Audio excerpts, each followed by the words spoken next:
All right, everybody, welcome out to the Logrum Guys Craft Beer Show. It is Monday, December the 30th, 2024.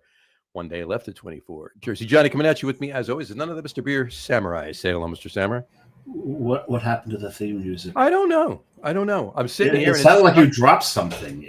No. Oh, that was my phone, but it had nothing to do with the music. It was interesting. Okay. Yeah. Hey, I mean, unless my desk. We'll fix it next. Well, unless my desk controls the music, it's possible. The actual wood in the desk controls the music. Then that would explain what's wrong with your computer. Actually, maybe you're right. Actually, you need to change your desk. That could be the problem. It's not the computer after all. It's the desk. No, it's the desk. It's the desk. All right. Well, anyway, happy National Bacon Day. Happy National Bacon Day to you, and happy National Bacon Day to everybody who celebrates. And that's a good chunk of people I know that celebrate. I celebrate National Bacon Day all year long. I don't know about you. Yeah, the thing is, it's hard to. It's really mean to put National Bacon Day right in the middle of Hanukkah. But then again, those who celebrate Hanukkah aren't going to eat bacon anyway. So that's not necessarily true. That's not necessarily true. You know, like John Stewart used to say, he's Jewish, he eats bacon, but he only eats it through a hole in the sheet. Right. Yeah. Right. Exactly. But I do have some bacon. And there you go. Well, you had bacon for dinner tonight. I had BLT for dinner. So that's leftover dinner, basically. Well, here's the thing. And my daughter said this to me once. I think I've told you this story. We're in a Waffle House. Right. And my daughter didn't really eat bacon when she was young. Right. And she ordered a chocolate chip waffle like she always does. Sure. And it was a side of bacon. And I'm thinking, I'm getting some bacon. Because she eats one slice and the other two are just sitting there. So I'm thinking I'm getting 2 slices of bacon. Right. She picks up the other slice and eats it. There's a third one there. I'm like, okay, so I'm only getting 1 slice of bacon. She holds it up. This is what she does to me, John. She holds it up because there's no such thing as leftover bacon. Right. And the fact that she said that to you actually just makes it even that much better. Yeah, so I don't know what was bigger, my pride in that she'd been raised properly, or my disappointment in the fact that I didn't get any bacon. Yeah, I could see that being an issue. Should have ordered more bacon. Exactly. Says also, by the way, happy National Bicarbonate. Actually, it's bicarbonate soda. I in the let's just put that in there. There we go. Bicarbonate of soda day. There you go. I had to save room on the sheet for the show sheet. Yeah, there's that stuff comes in handy during the holidays because it's always like I'm gonna say this the time period between Christmas and New Year's is like, what day is it? Why am I so fat? I really should eat a vegetable. Yeah, right. Exactly. Somewhere, but somewhere. It's also what? It's like 108 years, almost 110 years since Rasputin was killed. So you say yes. Yeah. So I call it. Telling me earlier. I call it Holy Cyanidic Rasputin Sickle Day because they invited him to his princess house. They needed to get because he was controlling the royal family, the Romanovs, and they wanted to break his control over them. So they bring him over. They're gonna poison him with cyanide. So there's these little tea cakes. He starts eating them. He eats like 6 or 7 of these things. No effect. Then he asks for some wine, so they give him some Madeira. They laced that with cyanide. 3 glasses, no effect. Finally, they just shoot him in the chest. Right. He falls down. So they go and they tie him up, and they think that's like, okay, that's it. They go down. He's broken his bonds. He gets up and attacks the guy. The guy runs. Someone else shoots him now. This time in the head. So now he's got, he's been shot a few times. It's got cyanide in his system. They finally shoot him in the head. They tie him back up again, wrap him in a cloth, and they throw him in the river. Now, this is Russia. It's winter. So, river's frozen, but they got into a point that's not frozen. So he goes down river. They finally fished his body out. He was finally dead. But, man, it took a lot to kill that man. And what do you call the day? Holy Cyanidic Rasputin Sickle Day. Holy Cyanidic Rasputin Sickle Day. Yeah. There you go. That's what I call it. All right. Well, that's my name for it. There you go. Yeah, it works. I'm sure it does. All right. Go ahead, what? Oh, so we have guests, right? We do have guests. We have Plural. We have guests, plural. Yes, plural guests. And I'm not so good with numbers, which one of the guests will attest to. What's that? I said I'm not so good with numbers, which one of the guests will attest to. Yeah, I don't know about either of that. So in any event, let's bring our guests on before we do anything else. Please welcome to the show, Mr. Al Gattullo and Mr. Matt Potenski.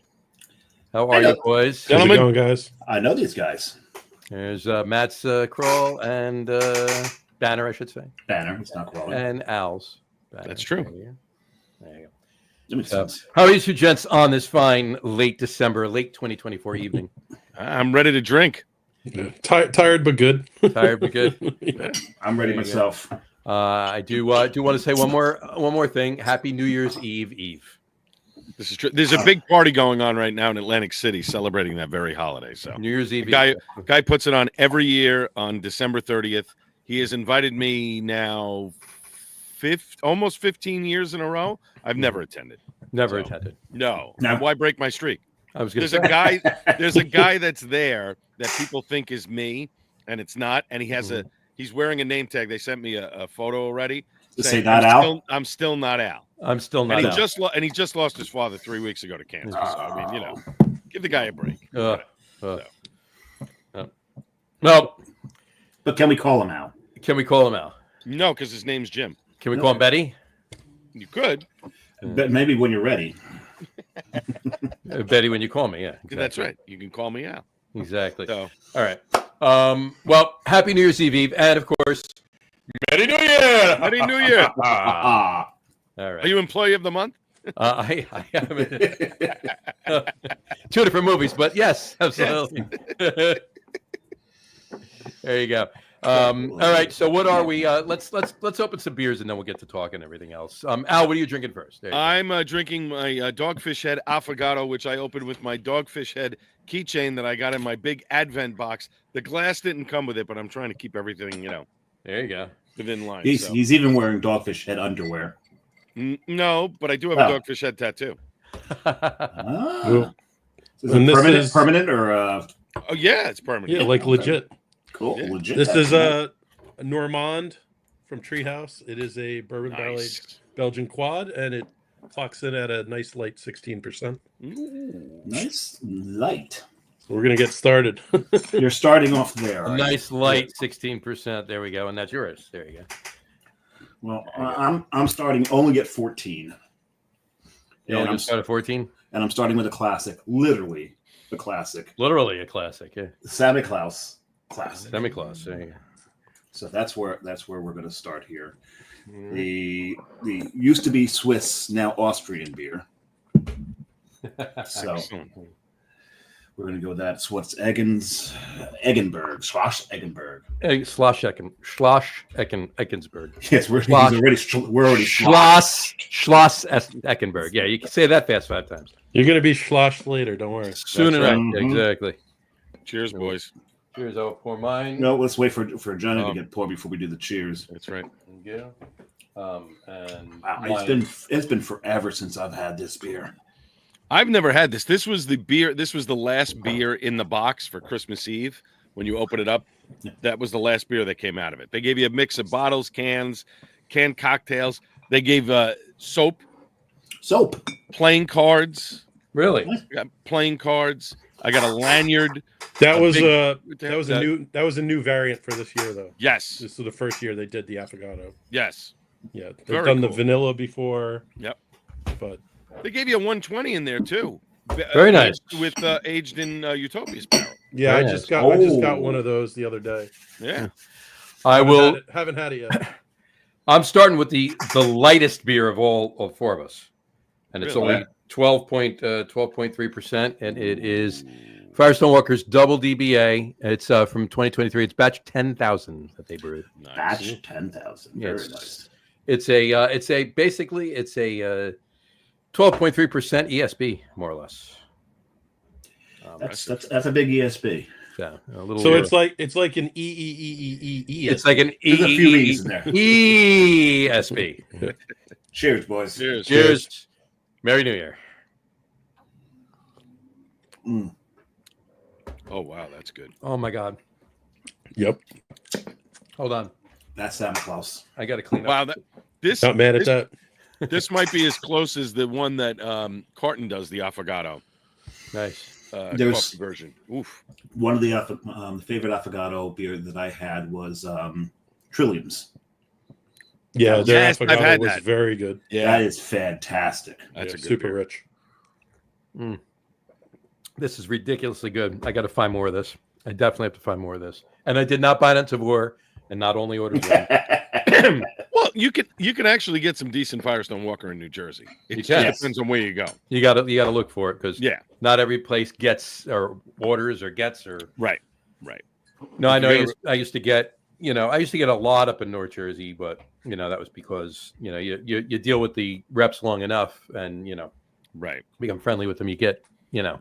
you can get a few things, but yeah, I found this in one store in Jersey, and I won't say where it is. I'll tell you guys later, but I won't say it on the air where it So is. there's some left when you. So, in any event, yeah, very good. I got a couple comments here. Brian P. Boak chimed in. He said, "Cheers, Cheers, Brian. cheers, Brian." He said, "Bacon does not come in a resealable container, so it's a single serve package." 100% agree. Yes, 100%. Absolutely. 100%. And he says he's starting a little higher with Jack Daniel's Gentleman Jack. There you go. Yeah, and it's a little bit higher, I would say. Just a little bit higher. Yeah, 16%, 15, 14, 13, 12s, 12.3. That's probably somewhere around 45%. So, yeah. Gotta put some hair on your chest. Hey, if you add ours up, though, we exceeded. This is true. This is very true. Very true. So, well, anyway, cheers, Brian. Glad you're joining in on the show. And this is one of our favorite shows of the year. All right. Of those we remember. Of those that we remember, exactly. So let's chat a little bit. We're going to get into a lot of stuff that happened in the past year, and in a fun way. Maybe touch on a couple of things not so fun. But let's start it off with our favorite New Year's Eve. This is kind of eclectic, if you will, and you might not have one, but let's see. What's your favorite? What's your first ever New Year's Eve craft beer memory? Ooh. I Wow. think one year rather than champagne, I decided to toast the New Year's Inn with Lambic X. Okay. And that's the only time that I remember specifically drinking craft beer on New Year's. But I did it instead of champagne. I drank a Lambic. Mm-hmm. Oh. I mean, for mine, when I was in college, my one buddy we went to college with, he had two older brothers, and we all drank craft beer together. And instead of going out and I went out a couple of nights in college, but right after I graduated college, we just pretty much went to one of their houses and we cracked a bunch of bottles and had a little mini bottle share. And I just remember having some Evil Twin beers, some of the ridiculous Evil Twin stouts, because we were busting out big ABV beers because it was quote unquote special night. But Sure. yeah, so some of the big Evil Twin stouts are what probably I remember the most. We didn't have craft beer when I was in college. Just Probably a genuine. good thing. I couldn't afford it.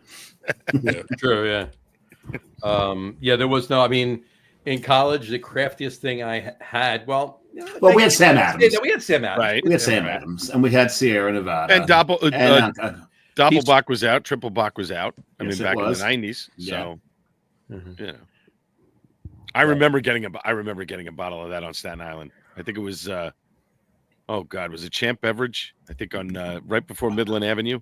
They had it. And I was living in an apartment not too far from there, and I was like, oh my God. I couldn't believe I scored it. The guy had 4 bottles. I bought 2, and I promptly drank one and was like, oh, what the hell is this? But I got through the second one without a problem. Not the same night, but I think I got mine from the ShopRite Liquors in Bricktown. It was right behind the Rustler. The Rustler. Interesting. What's interesting is my brother just recently sent me a picture that he found of the Rustler. I was waiting to hear about the ground round. The ground round came after Rustler. This was it right here. Let me see if we can get this to. Oh, Yeah. Oh, there yeah. you go. Remember those? We had one in the T-Bone Highland- Wing, wrestler, yeah. We had one in the Highland Plaza. On Staten I Island. tell you, man, that's the salads that I would make at that salad bar was mostly Russian dressing, bacon bits, Russian dressing.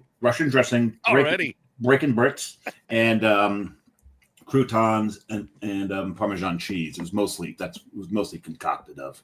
There was some lettuce and cucumbers under there, I think. Some. There you Some Vile weeds. plant matter. There was Yeah. no kale. Kale was the dressing around the salad bar. go. So they Yeah, figured out, exactly. oh, yeah. It we can- was. No one ate kale back then. You No. fed it to your lizards. Exactly. Exactly. Ed Meyer just chimed in. He said, Happy New Year's, the Lager Room guys. Happy New Year, Ed. Happy New Year. Cheers, Eddie. He's retired from the company that I work from very happily. So rock climbing every chance he gets. Probably a There little you too go. cold to be rock climbing now. There you have it. All right. All right. Well, if you're in the northern hemisphere, at least. No, he is. And I think he's living outside of like Cooperstown now. Is he?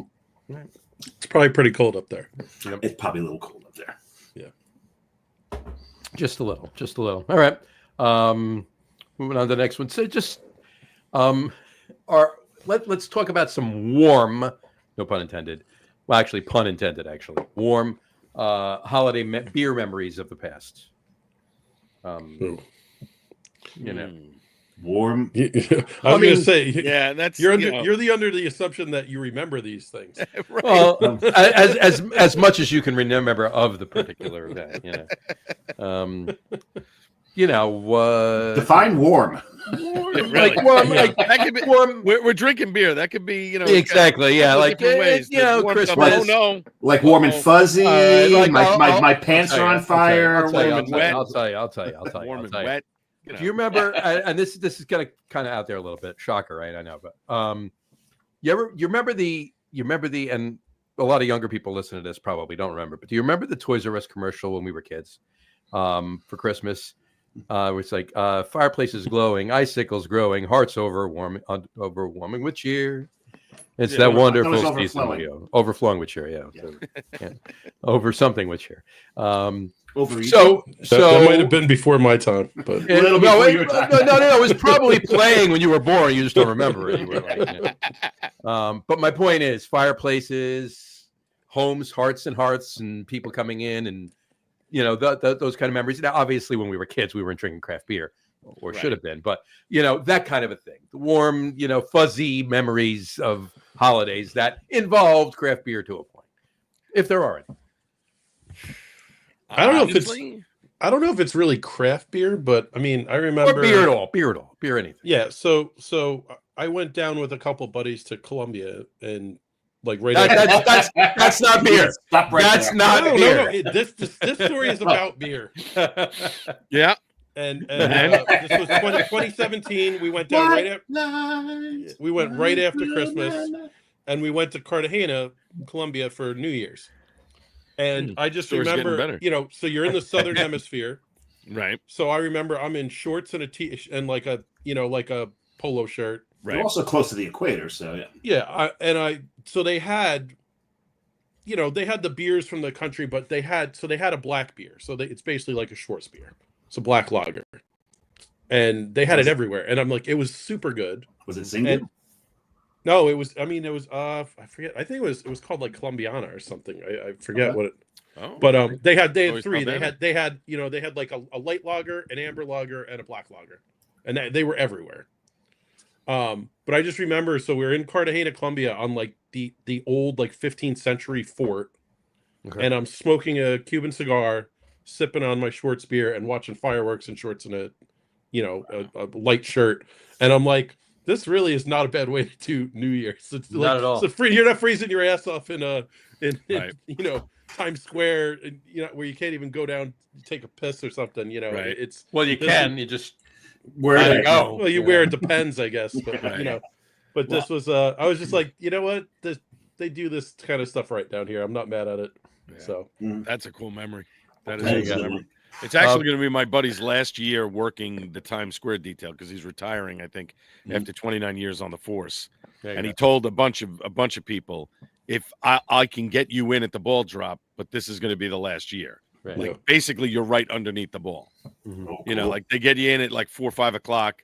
You go through all the security. There's actually a bathroom so that you can go to the bathroom. You're not like, cooped up in a pen. But the Times Square Alliance does a thing where they throw a party right underneath the ball. Mhm. It's like the glass building or whatever where the ball Sure. is.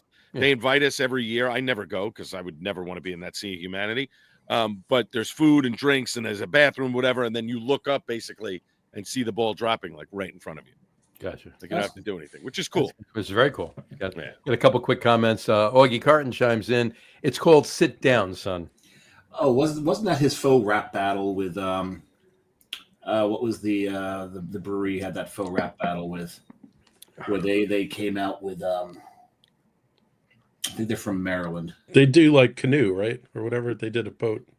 They did Like kind of a something boat. along those You're right. lines. Yeah. And they Well, he can let us know. Just let us he know. can tell us. I forget which one it was. Yeah. But I think it's down in Maryland, or Virginia. Gotcha. And then Brendan Forbes wrote in, "Happy New Year, gentlemen." Happy New Year, Brendan. So you'll have to remind us of that one. I think I have to come. And Dave Campanelle. Happy New Year, guys. Happy New Year. Camp, how we doing? Happy New Year, Dave.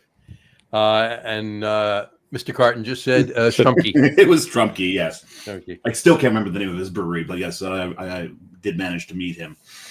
Did you manage to meet Shumke or It's Trumpke, yeah. okay? Sounds like Officer Krupke. What's my story? Yeah. When you're a jet. Right. The thing I remember was New Year's Eve with my boys. Right. Every year they would pick. They're like, okay, think Father's drunk enough. Right. Let's see if we can take him this year. And there was Never a good idea. it's Not never so good. much. drinking. Not so much. No. No, well, they're not drinking. They're kids. No, but what I'm saying is you either have this like unbelievable strength when you're drunk or you're vomiting all over them. So either way, they kind of lose, right? They lost every single time. One time they really think- thought they had me. And I actually picked the smaller one up. And I don't know if you've ever seen that thing. I'll hit a motherfucker with another motherfucker. I picked the one, swung him around, knocked the other one down, left them in a heap. I went, maybe next year, boys. There you go. Has the statute of limitations run out? Yeah, right. For legal purposes. We Little just bit. started. But So, They're both adults now, so I yes. see. All right. You can do it. And right now, one's in the military, the other one's at the gym all the time. So I think if we resurrected this one, You'd lose. Yeah, Yeah, I'd you'd be. lose. Yeah, All right. yeah. I wouldn't try. Let's put this way. I wouldn't try that with my son right now.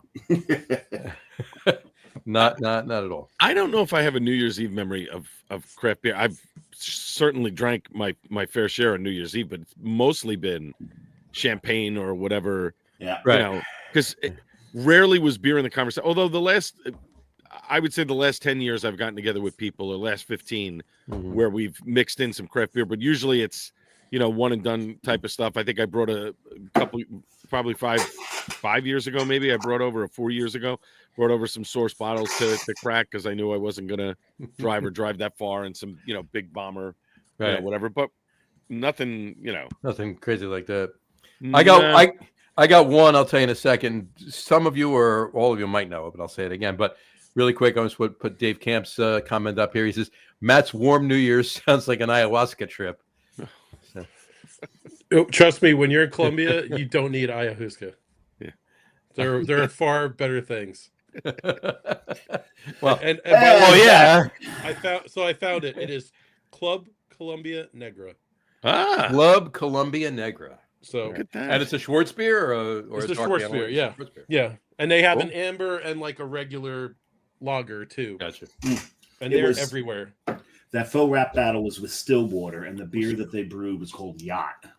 Yacht. Yes, that's right. Yep. And then Then Icarus should jump in yeah, right. at this point, right? Apparently, Oh, it wasn't that juicy. Actually, Actually, Augie should just make a beer called Who's right? Juice. There you go. There you Let's do it. Or- well, if you remember Don't give him any ideas. go. these guys kind of beat them to it Ooh. because they came out with Oh, what's their session IPA? Sneak box. Sneak Sneak box. box. Sneak box, which is a duck hunting boat that operates on the Navesink. Mm-hmm. Augie lives just off the Navesink. Right. So Mike had been fucking with him. He won't admit it. I've asked him. He's like, no, it's just a name I picked. You picked a session IPA and you named it after a boat operating on a river right where Augie lives. I really hope, and I wanted him to be fucking. You should make a beer called Navasunk. There you go. That's what he should have done. Yeah. Augie, if you'd like to chime in on that, please let us know your feelings on that, if you so choose to. I'll tell you mine really quick. Yeah. So mine doesn't involve craft beer, and I know Dave knows this. I think Matt knows this. I'm not sure if I told you this, but I'm going back to when I was 16. All right. My parents always used to have the New Year's Eve parties, family, friends every year. Big party. And that one cousin was over, and no. Oh, That was another year. That was not that story. That one. That's good. Oh, wait until the second beer. There you go. What are you doing? Finished That went basically south quick. at a bar. So I was bartending. 16. I'm almost 17. I'm bartending. Right? So I have in the fridge behind the bar. I have one for you, one for me. right. One Well, for basically, you, right. One for me. I have a 6-pack of Molson Golden. All right, I have a 6-pack of Molson Golden. I'm drinking my Molson Golden, but I'm making beers now. Now I have a cocktail book, right? I'm reading the cocktail book. Anybody asks, like Jack and Coke, yeah, I'm making that, right? But if there's a cocktail, I'm making the cocktails, and like the cocktail book says, take a straw, take a taste of it, make sure it's good. The hell do I know if it's good or not, right? So I'm making it. And anything that tasted good, I made one for myself while I'm drinking all my beer. So about halfway through the night, my mother taps my father on the shoulder and says, "You see what he's doing over there?" My father says, "Yep." My mother says, "Are you going to stop him?" My father says, "Nope." Smart man. Let him learn. Be like, Right. don't worry, he's gonna be just passed out right there behind the bar. We'll know He's exactly where home. He's gonna be tomorrow morning. It's not a He's problem. home. It's fine. That's it. Fine. And he'll probably never drink again. Right. Right. Right. And I never did. How'd that work out? John doesn't drink anymore. He doesn't I think drink my- any less. either. I think my son finally had his first beer. He's 21. Yeah. And he asked me when I was at Bolero about a month ago when they were doing their Friendsgiving thing, whatever. Right. And he says, "Oh, they have the Skittles beer. Can you get the grape rainbow one?" I said, "Okay." I said, "But it's a beer." No, get it. Okay. I bring a 4-pack home. It takes him about 2 weeks. He goes, "Can I have it now?" I said, yeah, fine. He said, "Don't pour me a full glass." I said, "Trust me, I'm not going to pour you a full glass." So I poured him this basically, right? And I said, "Go ahead." He took 3 sips. He was like, "Yeah, no, not for me." Put it right out. Okay, very There you good. And you still have Because 3 I cans left. Right. No, well, no, 2 because I had one. Yeah. But I said to him, I said, "This is what." Well, yeah. He's like, "You get the Skittles thing, but no, I don't think." I said, "Well, because you started with a sour, kind of Right. not the way you should be No. approaching it." But Probably fine. not. No. Yeah, but you know what? That'd be some pretty multicolored vomit. Yes. Yeah. Yeah. it would True be. story on that. You just commented back. He said, "Yeah, it was Strumpke's. It was a boat tribute as a lager. So then I made Sit Down, Son. Strumpke made Giveaway. Mhm. I made Stay Down. It was a black lager. The joke was when Matt said it was a black lager, I can't remember the name as I swiped by. There you go. It's called Sit Down, Son. There you go." Yes. He says, "A lot of New Jersey breweries make hazy Citra ales named after various board ships and yachts. I'm always honored." There you go. Nice. As you should be. Absolutely, as you should be. There you go. He was the first. Absolutely. And today he released his what was it? St. Kitts and Foster. Yep. Yes. So the St. coffee, St. barrel Kitts aged, is the barrel aged coffee variants. Yeah, Yeah. St. Kitts is one of my favorite variants of that one. Mm-hmm. Always good. St. Kitts is good. I liked Revolver whenever he did it. I never had Revolver. The other one that I liked was the French coffee. It was it was just so That was subtle, so NSF? beautiful. No, that was just aged in cognac barrels. Oh, okay. Yeah. I think I And- still have Regular coffee though. I mean, I still have a bunch of St. Kitts for like 3 or 4 years ago. I easily have like 2 or 3 regular coffees from it got to be 7 or 8 years ago. Oh, wow. Sitting in the Nice. fridge, still ice cold. Where was I? I think I have a St. Kitts and a Revolver from 2 years ago, I want to say, in the fridge. They've been in the fridge since. I haven't moved. I can pull up my spreadsheet if you want to know exactly which ones I have. But. But one of them I opened, I think last year or the year before, and it had to be 6 or 7 years old. Still tasted great. I mean, the coffee was muted, obviously, but right there, still strong, fantastic. And he just said, already in trouble, and Foster is silly good this year. Yeah, it looked like it in the video, Doggy, for sure. I'll have to get up there. I'll take it right up on his Instagram video. Yeah, his Instagram video. There you go. I like that. Augie's the brewery open on Wednesday. Let us know. Just let us know here that we can say it. I don't want to say it if it's not, But I like it comes out every year on New Year's Day. Yeah. I know that. I just want to make sure. All right. Do you think this year he's going to, well, you know what? I'm sure he didn't, but I don't want to say something just in case. You never know. There you go. And he says it's called regular toffee. He said toffee there, but toffee it's called regular toffee after 9 months. Yeah, that's true. And he's open at noon. All right. There you go. So let's meet at a certain point in there and have some Foster. Get there. So two quick tangents. One is if you do find yourself in Columbia, okay, the black lager is great, but basically any coffee stout is amazing.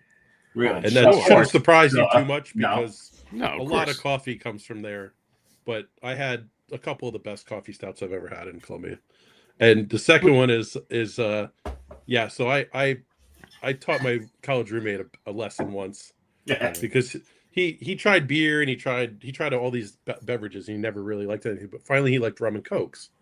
So, and he's just pouring himself stuff and he's pouring heavy and all that kind of stuff. So one day I got him a bottle of 151 and I just gave it to him and I didn't say shit.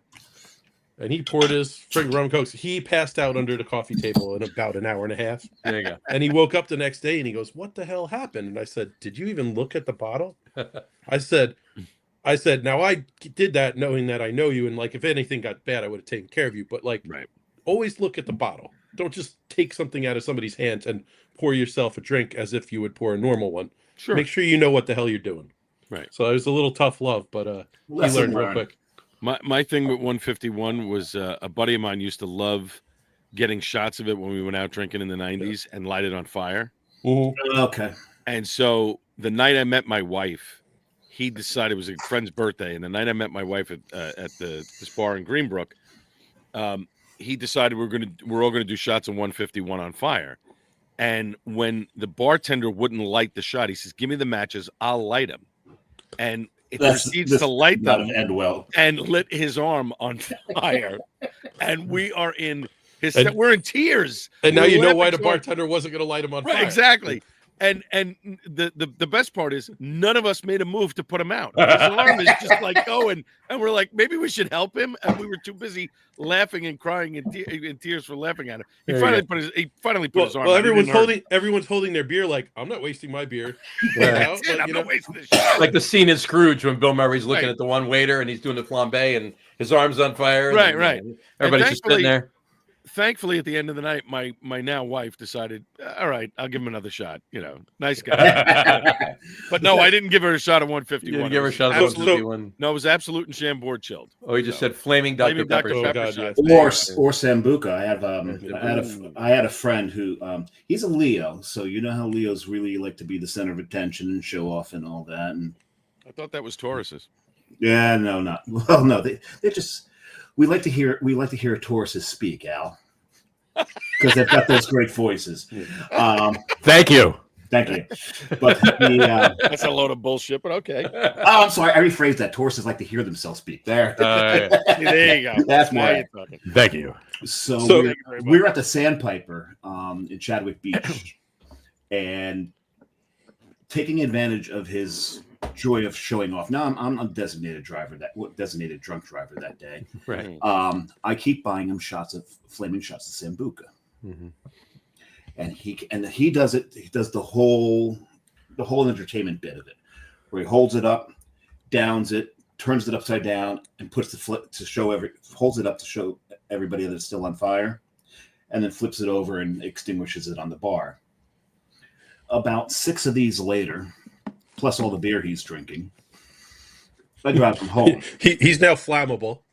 His blood is flammable at this point. Oh yeah. He does this thing. It's the most amazing thing I've ever seen. I drop him off at the end of the, at the curb. Happy New Year, Augie, if we don't see you. But Yeah. hopefully we will. Happy New He Year. left a Cheers. Yeah. Oh, yes. Oh, he's going to carve the roast beast. Carve the roast beef. Good. Happy New Year, Augie. Happy New Year, Coming Augie. on. Happy New Appreciate Year. it. Cheers. So he crawls up his front yard, gets to his front door. He opens the storm door. He's propped it open with one leg. He's got his back to his door. And he's got the keys out, and he's going. Oh, I've been there. I've been Right? there. But so You see that key? You see that lock? And there's 7 of them, and you don't know which one to go to. But he's got about 27 keys on his chain, as far as he knows. And he finally comes up with one, and he does this. He probably only had one. He had 3, but he went through it about 9 times. And then he looks up, and he's like looking at the door because he's got his back to it. So he's looking up. And I Is he swear looking to for God, Polaris? no, he's looking for the keyhole He's sitting at this point. You're because he's sitting, He's sitting. holding the storm door open with his knee. And he's like, and I swear to God, one shot, thump, right into the keyhole. Oh, wow. He's obviously done that before. No, As far as you know, he didn't. But Right. he can't do it sober. But Wow. and just right in. And the next day, though, what happened was he was looking at 3 keyholes. He just picked the one in the middle. That's the trick. That's it. The next morning, though, he wakes up and he goes to run his hand through his hair, and he can't get his hand through his hair, and he realizes it's crunching. Oh. And he realizes that he's sleeping on the floor, mostly because he puked all over himself and it's crusted in his hair. Oh, I did it. I thought you were going to say he burned his hair, and it's just. I thought you were going with that. Yeah. No. Or he was No. bleeding and the blood got, like stuck. Yeah. All right. Oh, we had so much fun at the Sandpiper. One time, he comes up to me. He's like, "I don't need the ride home tonight," because he was talking to this one girl. I'm like, "Okay, fine," but I'm decided I'm going to hang out anyway because I know how these things tend to go. Mm-hmm. Right. And So you're saying he was not a ladies' man? no, he was. He thought he was. Ladies, man. So you're saying he was not going to do the key trick with something else? No. Was he drinking Cavassier? That's what I wanted. I'll say one thing. Sorry, I almost killed Al. One of the greatest phrases I ever heard for not being able to Thank do God what I'm you, drinking water. for not being able to do what you just said because you've drank too much. Right. And somebody we all know and love. Maybe I'll tell you after the show. He's For the record, I've never had that happen to me. So okay, and Scout's honor. Scout's honor. he had left where we were, Yeah. and I thought he's going for the night. Comes back half an hour later, and he goes, One of those. Not this way. It's not this. It's not this one either. Al. This and the It's not this either. But the guy comes back. The guy comes back half hour later. I'm like, what happened? Just nothing. I'm like, but you were like, yeah, it was like pushing a marshmallow through a keyhole. Wow. That was a nice way Congrats. of saying it. Okay. Wow. Yeah. That is one of the more accurate statements I've I'm ever sure about 12 times. Is it in? heard. Oh, you've heard. Feel it. I You've don't heard. feel it. You've heard the 3 words that destroys a man's confidence. Is it in, right? Yeah. The 3 words that destroy a woman's confidence. I don't know. Oh. Yeah, that's not good. It's like, That's not good. No. Yeah, but the 2 words that get you out of anything. I'm sorry. Wrong hole. Whoops. It gets you Whoa. into everything. Oh boy. I was being nice. I was going to say yes, dear. Yeah. I thought That only works about 40% of the time. sometimes you got to go to 3 words. 40% of the time, it works 100% of the time. I thought you were going to go to the 3 words. I was wrong. I was wrong. Yeah. was wrong. Well, I mean, that's just a given. I mean, come on. Yes. Kat Reyes commented and she said, "Cheers, y'all. I'm giving my liver a much needed rest. Drink one for me." Smart. And then I didn't put it right up, and we started having this conversation. She said, "Now it's a locker room." Oh yeah, it gets Yes, there. it is. You've got your second one open now. You go first. I'm on. Yeah. That's the Master Blend 6-point Imperial Stout at 13. Wow, I really don't want to put my glasses on, but I have to because this is what happens when I've you been get doing old. this. Yeah, I was there with you. Trying to make sure I get it right here. 13%. This I bought at the their Brookfield Place location back in March. So this has been aged a little bit. And I'll tell you, their Brookfield Place location, the food is fantastic. They've got 6-point Victory and Southern Tier beer on tap. It's a really, really cool spot. You can actually take I think you can take a waterway ferry right there. It'll drop you off at the dock. And that's cool. I believe you're right. I believe you're right. Yeah. That's right. And there, the beer garden outside, you can you look right to your left and you can see the Freedom Tower. It's fantastic. Oh, I think really, really cool spot. That might be the ferry Carrie takes into work. Yeah. The ferry Carrie takes? Yeah, Ferry Carrie takes. Interesting.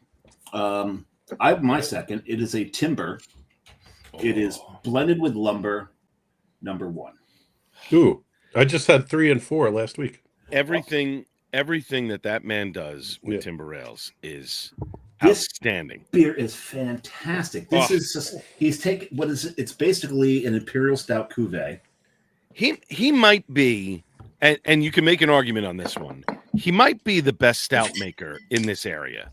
A lot of people do great stouts. I'm not trying to knock anybody, left or right, but he consistently makes unbelievable high octane, low octane. But you can't taste the octane. No. Yeah, no. I understand that, but what I'm saying is like he can do a 6.5-7% stout with peanuts. I have a breakfast stout in my fridge from him with peanuts. It's phenomenal, and it's not even 7%. And when he does the higher octane stuff, you're right. You can't even tell that it's high octane. Smooth. So smooth. It's ridiculous. This is smooth.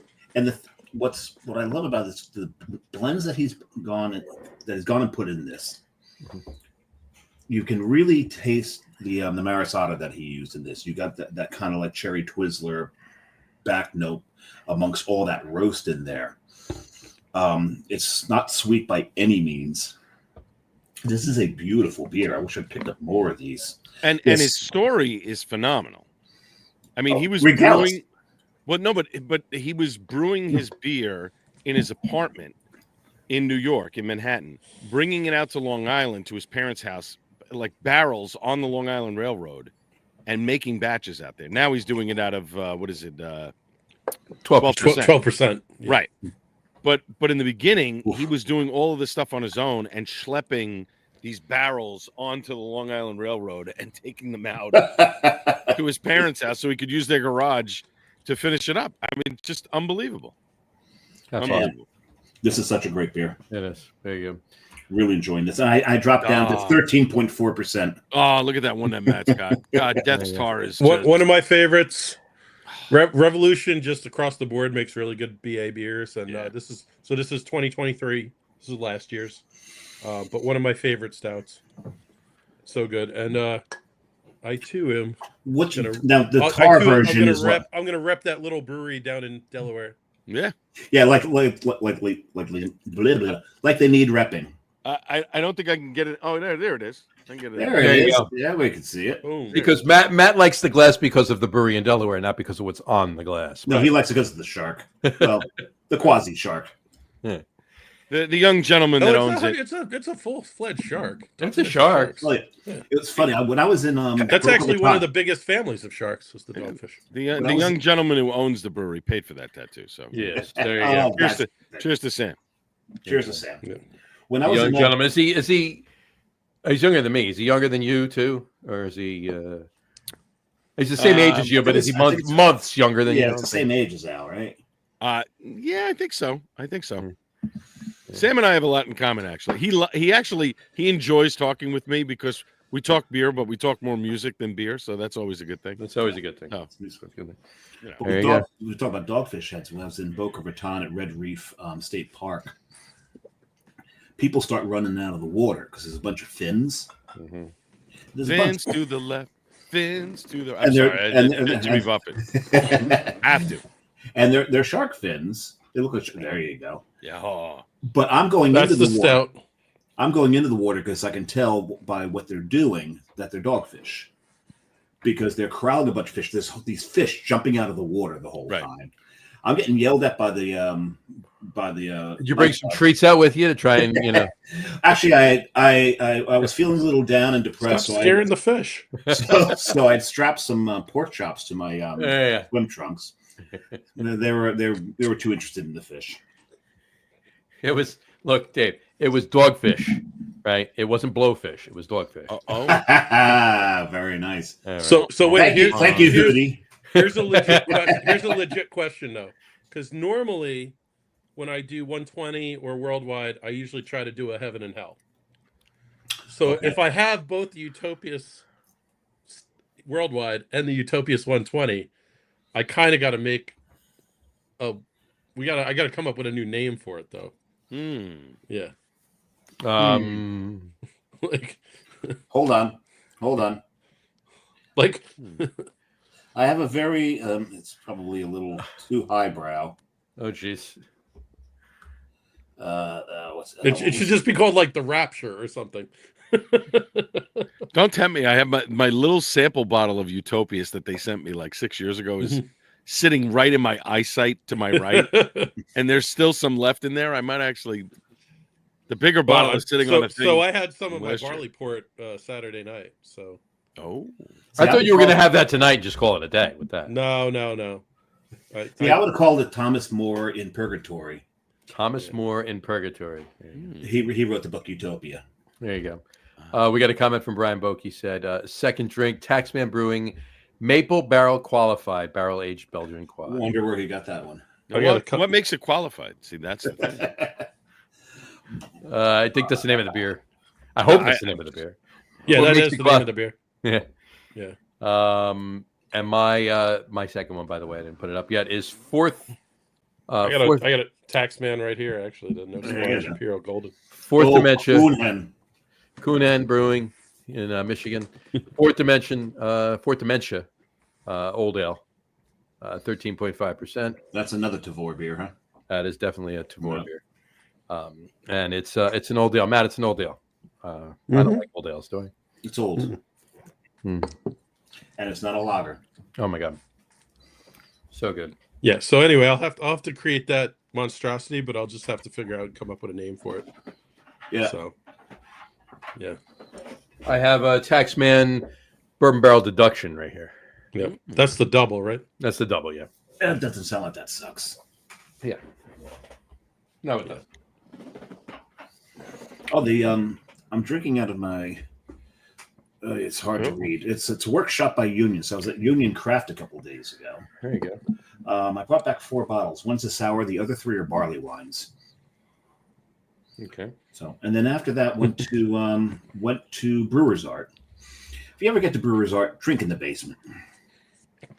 Drink in the basement. That's the place to drink there. Drinking Resurrection down there. It's very dimly lit. You got all these like brick archways and all that, like all these vaults. Definitely a cool place to drink. But between Union Craft and there, we're just driving along. It's like, well, that's a brewery I've never heard of. Just drove right past it, turned around, went a place called Waverly Brewing. Waverly Brewing. Stopped in, had a great time. They did a red ale with wild foraged mushrooms. Oh, right up Matt's alley. I'm down with that. Yeah, it was really freaking good. They also did a double. The double that they did is for just came Abbey Burger Bistro. And if you ever get to Baltimore, Abbey Burger Bistro, really, really good burgers, great tap list.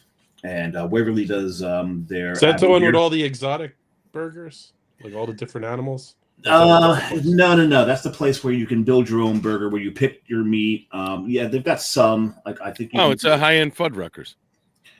No. Or Bear Burger. But they got Charm City meat on tap and stuff like that. So. Yeah, they'll have stuff like that on tap. It's a really cool place to be. The one in Federal Hill just closed down about 3 months ago. The one in Fells Point's still open though, and they've got one in Havre de Grace. And I forget, there's a third town that they've got one in, but yeah, definitely get there. And yeah, Brewers Art's doing a beer for them. Belgian double. Matt, I think you would have enjoyed it. I probably would have. Unfortunately, I came back from DC yesterday, and I went to swing up to Elder Pine, and I pull around the corner and go to pull into the parking lot, and there's like cones up, and I had to like slam the brakes, and then I got on my phone and looked, and they like, yeah, the brewery's closed today. We have a plumbing issue, and I'm like, because I was like, I just drove 50 minutes from DC, and I'm like, crap. Now, good news is there's a couple little farm breweries right around there, so I ended up hitting 2 little places, but I mean, Elder Pine is Elder Pine, so Yeah. you know, I was a little bummed because I've only been there once, and I was like super excited. I'm like, yeah, I'll try some beer, Elder Pine beer again, but womp womp. Yeah, happens. It does. It does. All right, let's jump back into this. What? I'm just a couple of quick takes here, and then we'll do the. I thought they. These aren't even the hot takes. No. Those are more. I want everybody's opinion. This is just some interesting stuff, like leftover stuff, if you will, right? What's your favorite Christmas food for leftovers? Ooh, gotta be ham. Gotta be ham. Gotta be ham. Yeah, without turkey and stuffing for me. No. Yeah, and I really don't mind having it right a couple weeks after Thanksgiving because I still love it. No. Carrie's lasagna. Carrie's lasagna. Nobody else's lasagna. Just Carrie's lasagna. Lasagna always tastes better the second day. It never tastes great. Like when you pull it out of the oven, everyone's no. Hers does. That second day is when it's hit its congeals a little bit. Yeah, it's maximum potential. She managed to get it congealed the first time. She's now making her own pasta for it. So she's doing the sheets. So it's the thin sheets rather than the store-bought thick-ass wavy noodles. She's doing it with the bechamel and the meat sauce, and not over cheesing the hell out of it like a lot of people do. Right. Whoa! But just enough. What the hell is I know. cheesing. I have never heard that term in my life. That doesn't exist. I disagree with that. That's like leftover bacon. You can't have over Disgraziad. But hey, you still cut it, you pull it, and there's still the string. So there's plenty of cheese in there, and it's just sharpen your knife a little bit better. Oh, you have. Oh, do not disparage my knives. Now let me ask you a question. Let me ask you a question. Is there meat in lasagna? Mm-hmm. Is it in the sauce? Sometimes it's veggie. Some people do these veggie lasagnas. That's not lasagna. I don't eat that. Shut up. I know. I just had to ask. But is it in the meat sauce or are there meatballs? Sacrilege. It's in the meat sauce. Of course there's. Well, hold on a second. Of course there's meatballs. You're not making lasagna without making meatballs. You're having a proper Italian feast. I make lasagna every year for Thanksgiving. I make lasagna, and I make 300 little meatballs that go in the lasagna. There's meatballs. There's sausage. You got a little braciole. You got to have it all. I mean, there's not, But Al's talking on the side. John's talking about putting it in. It's in the lasagna. No. In the just meatballs in the lasagna, yes. But and then you have the braciole and the sausage in the side. Yeah. Absolutely. Now, one thing. As much as I hate veggie lasagnas, when I was in Italy, we're in pasta primavera, just flat. I mean, we're in Val di Biadne. Pasta primavera with cheese. Give it. Yeah, there you go. Right. We're in Val di Biadne, in the middle of a winery. Now this is Prosecco region, and they cook to season there, and the asparagus was in season, and they did this asparagus lasagna. That was absolutely amazing. That was one of my I think that meal was. I wouldn't have been able to eat it. I say I bet the bathrooms there smell amazing. That time of year, every bathroom in Italy smells like. I can't eat asparagus in season. No, I can't eat asparagus. That's my gout trigger. So really? Oh, that's a shame. Hey, we got Mark saying hi, Al.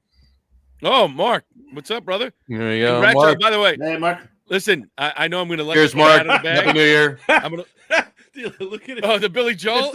Mark looks a lot like Billy Joel.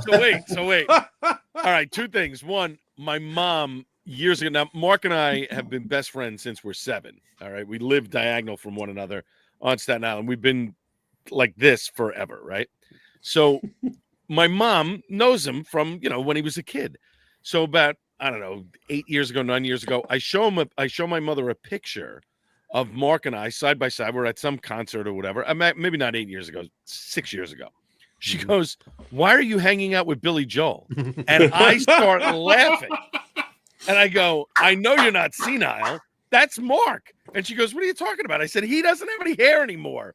I said, "Mine is on purpose. He doesn't have any hair. That's Mark." Great. That's she great. looks again. She goes, "Oh, yeah, that is Mark." I go, "Billy Joel, what are you talking about?" And then, he's got this profile pic now. The picture comes up. Which is fantastic. By the way, he said, "Sing me a song." He said, "Yo, the piano man." Yeah. That's He right. said, "Why not?" There you go. That's right. So, I think that's Mark. I think that's amazing. I almost peed my pants when I That's saw great. That That's I'm gonna let the cat out of the bag since we all have beers here and we're all drinking or whatever. Mark just got engaged over the weekend to his girlfriend. Congrats. Cheers, Cheers, Mark. brother. I love you, man. We gotta go out for dinner to celebrate. That's awesome. Cheers. So cheers. And he said, "LOL." I don't know what LOL is. You saying? He's probably laughing about engaged? my mom. No. Your My mother. mom's story because he knows my mother. I mean, I know. God, please. I hope he didn't say. I hope he didn't say why not talking about the engagement. No. Why not? No. Hey, you got it, Mark. You got it. His fiance. That was in there before you mentioned. Yeah, it. his fiance is awesome. She's phenomenal. She's a wonderful woman. So and very cheers happy. Cheers to Chris Ayers. And Chris Ayers just commented in, "Hey guys, jumped in with the dogfish." Yeah. There you go. Yeah, that was my first beer, Chris. Cheers. Cheers, Chris. Thanks, brother. Hope you and all the guys over at Oak Flower are doing well. Absolutely. I gotta get back Happy New over Year, there. happy holidays. And when are we putting something in a tank, man? Yeah, we got to get something in the tank, dude. We got to talk about. We need to do it. We need to do a little trip over there. Yeah, we should. Oh yeah, I've got to get back. I got to get back there. We got to get up there. Oh, dude, their barrel aged dark Czech lager for their anniversary was stupid good. Oh god, really stupid good. Shame I missed that. It was so delicious. It was funny. He was there. It was good. This is the first I'm hearing about it, but thank you. Okay. Yeah. Oh no, I saw that he was there. I saw him posting pictures. Yeah, right? I didn't. He doesn't care about you. Apparently, Nope. Yeah. No love. None of it all. There you go. Are you open to a third already? I'm just literally like five sips into my. Yeah, no. Dave is. Dave's on a mission. Well, we're having three. He's having five. Dave loved that glass so much. He was on a mission tonight. He was.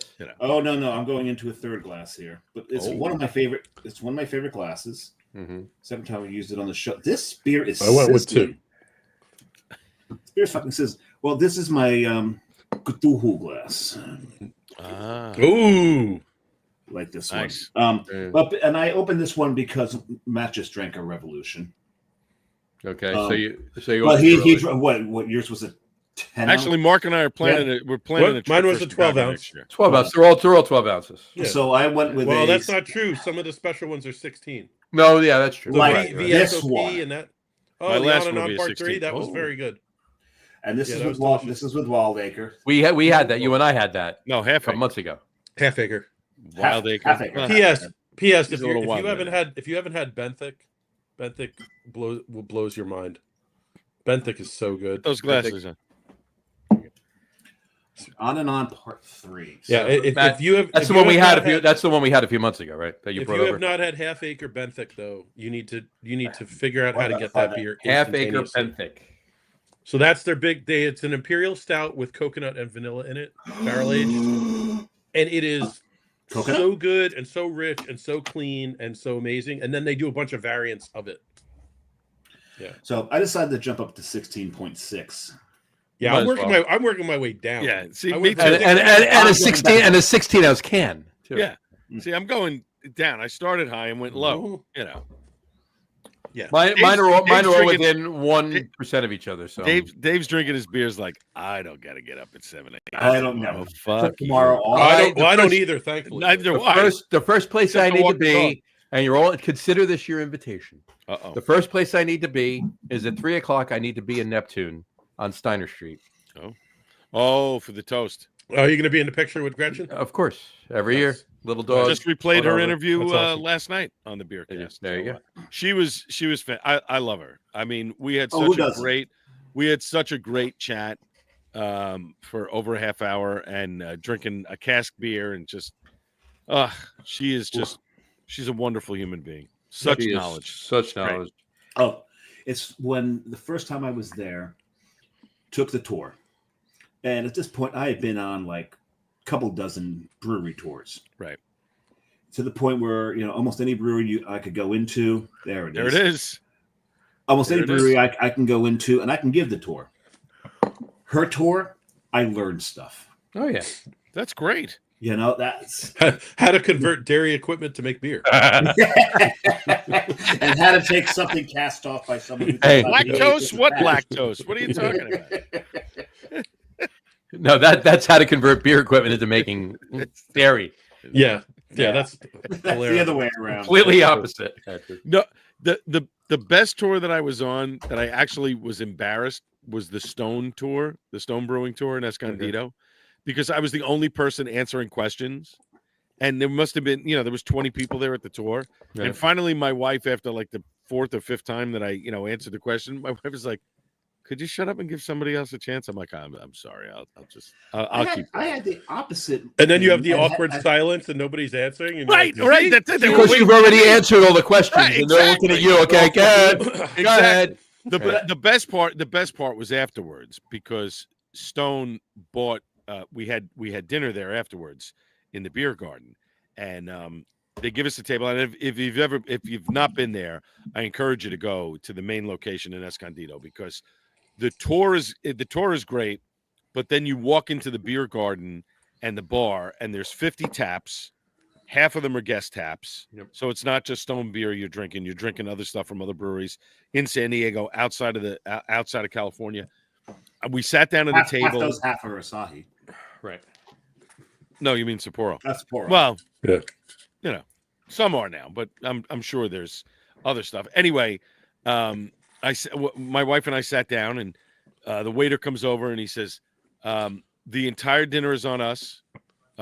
Pick whatever you want. Chef will make it. And we're not even going to ask you what beer you want to drink. We're just going to bring you beer. You tell us when to stop." That was the mantra. It's always a good thing. When I'm faced out on the table and I don't respond, Yeah. So I went, when you stop. "Okay, wait a second." Yeah, I said, "I'm sorry." I said, "I'm sorry, what?" They said, "Yeah, we're just going to bring you some. We're just going to keep bringing stuff out. When you're done, just say stop." It was like an all-you-can-eat buffet. I'm like, "Okay." And they just kept bringing out and bringing out and bringing out. And my wife finally looked at me after I'd say about 90 minutes or so. We're eating and whatever. And she goes, "Are we making it back to Coronado tonight?" And I said, "Oh, we'll get there eventually. We'll get there. Not a problem. Drink water. We're good. We'll, whatever." It was phenomenal. I tried stuff. They were pulling stuff out of the back that, like, "Oh, we hadn't cracked this in about 5 or 6 years." Okay, great. Yeah, sure. All right. And then I got humiliated by a kid in the bathroom afterwards, which, we won't, unless you want to get into it here. We can. Go ahead. No, because I was going to tell a story that was Well, now I'm related, intrigued. that was related, but So- it just can't match now. So I go to relieve myself at one point, and You got to break the seal. right, and as I'm going, the I guess the urinals are very open, so people can kind of not see. You're not supposed to look. You're not really supposed to look, but this little 5-6-year-old kid walks in, Right. and he just kind of points, and I go, "It grows, And the father was mortified. The kid is like, and I'm like, are you for real? Like, it does grow at some point. I was in the Sorry. pool. Right.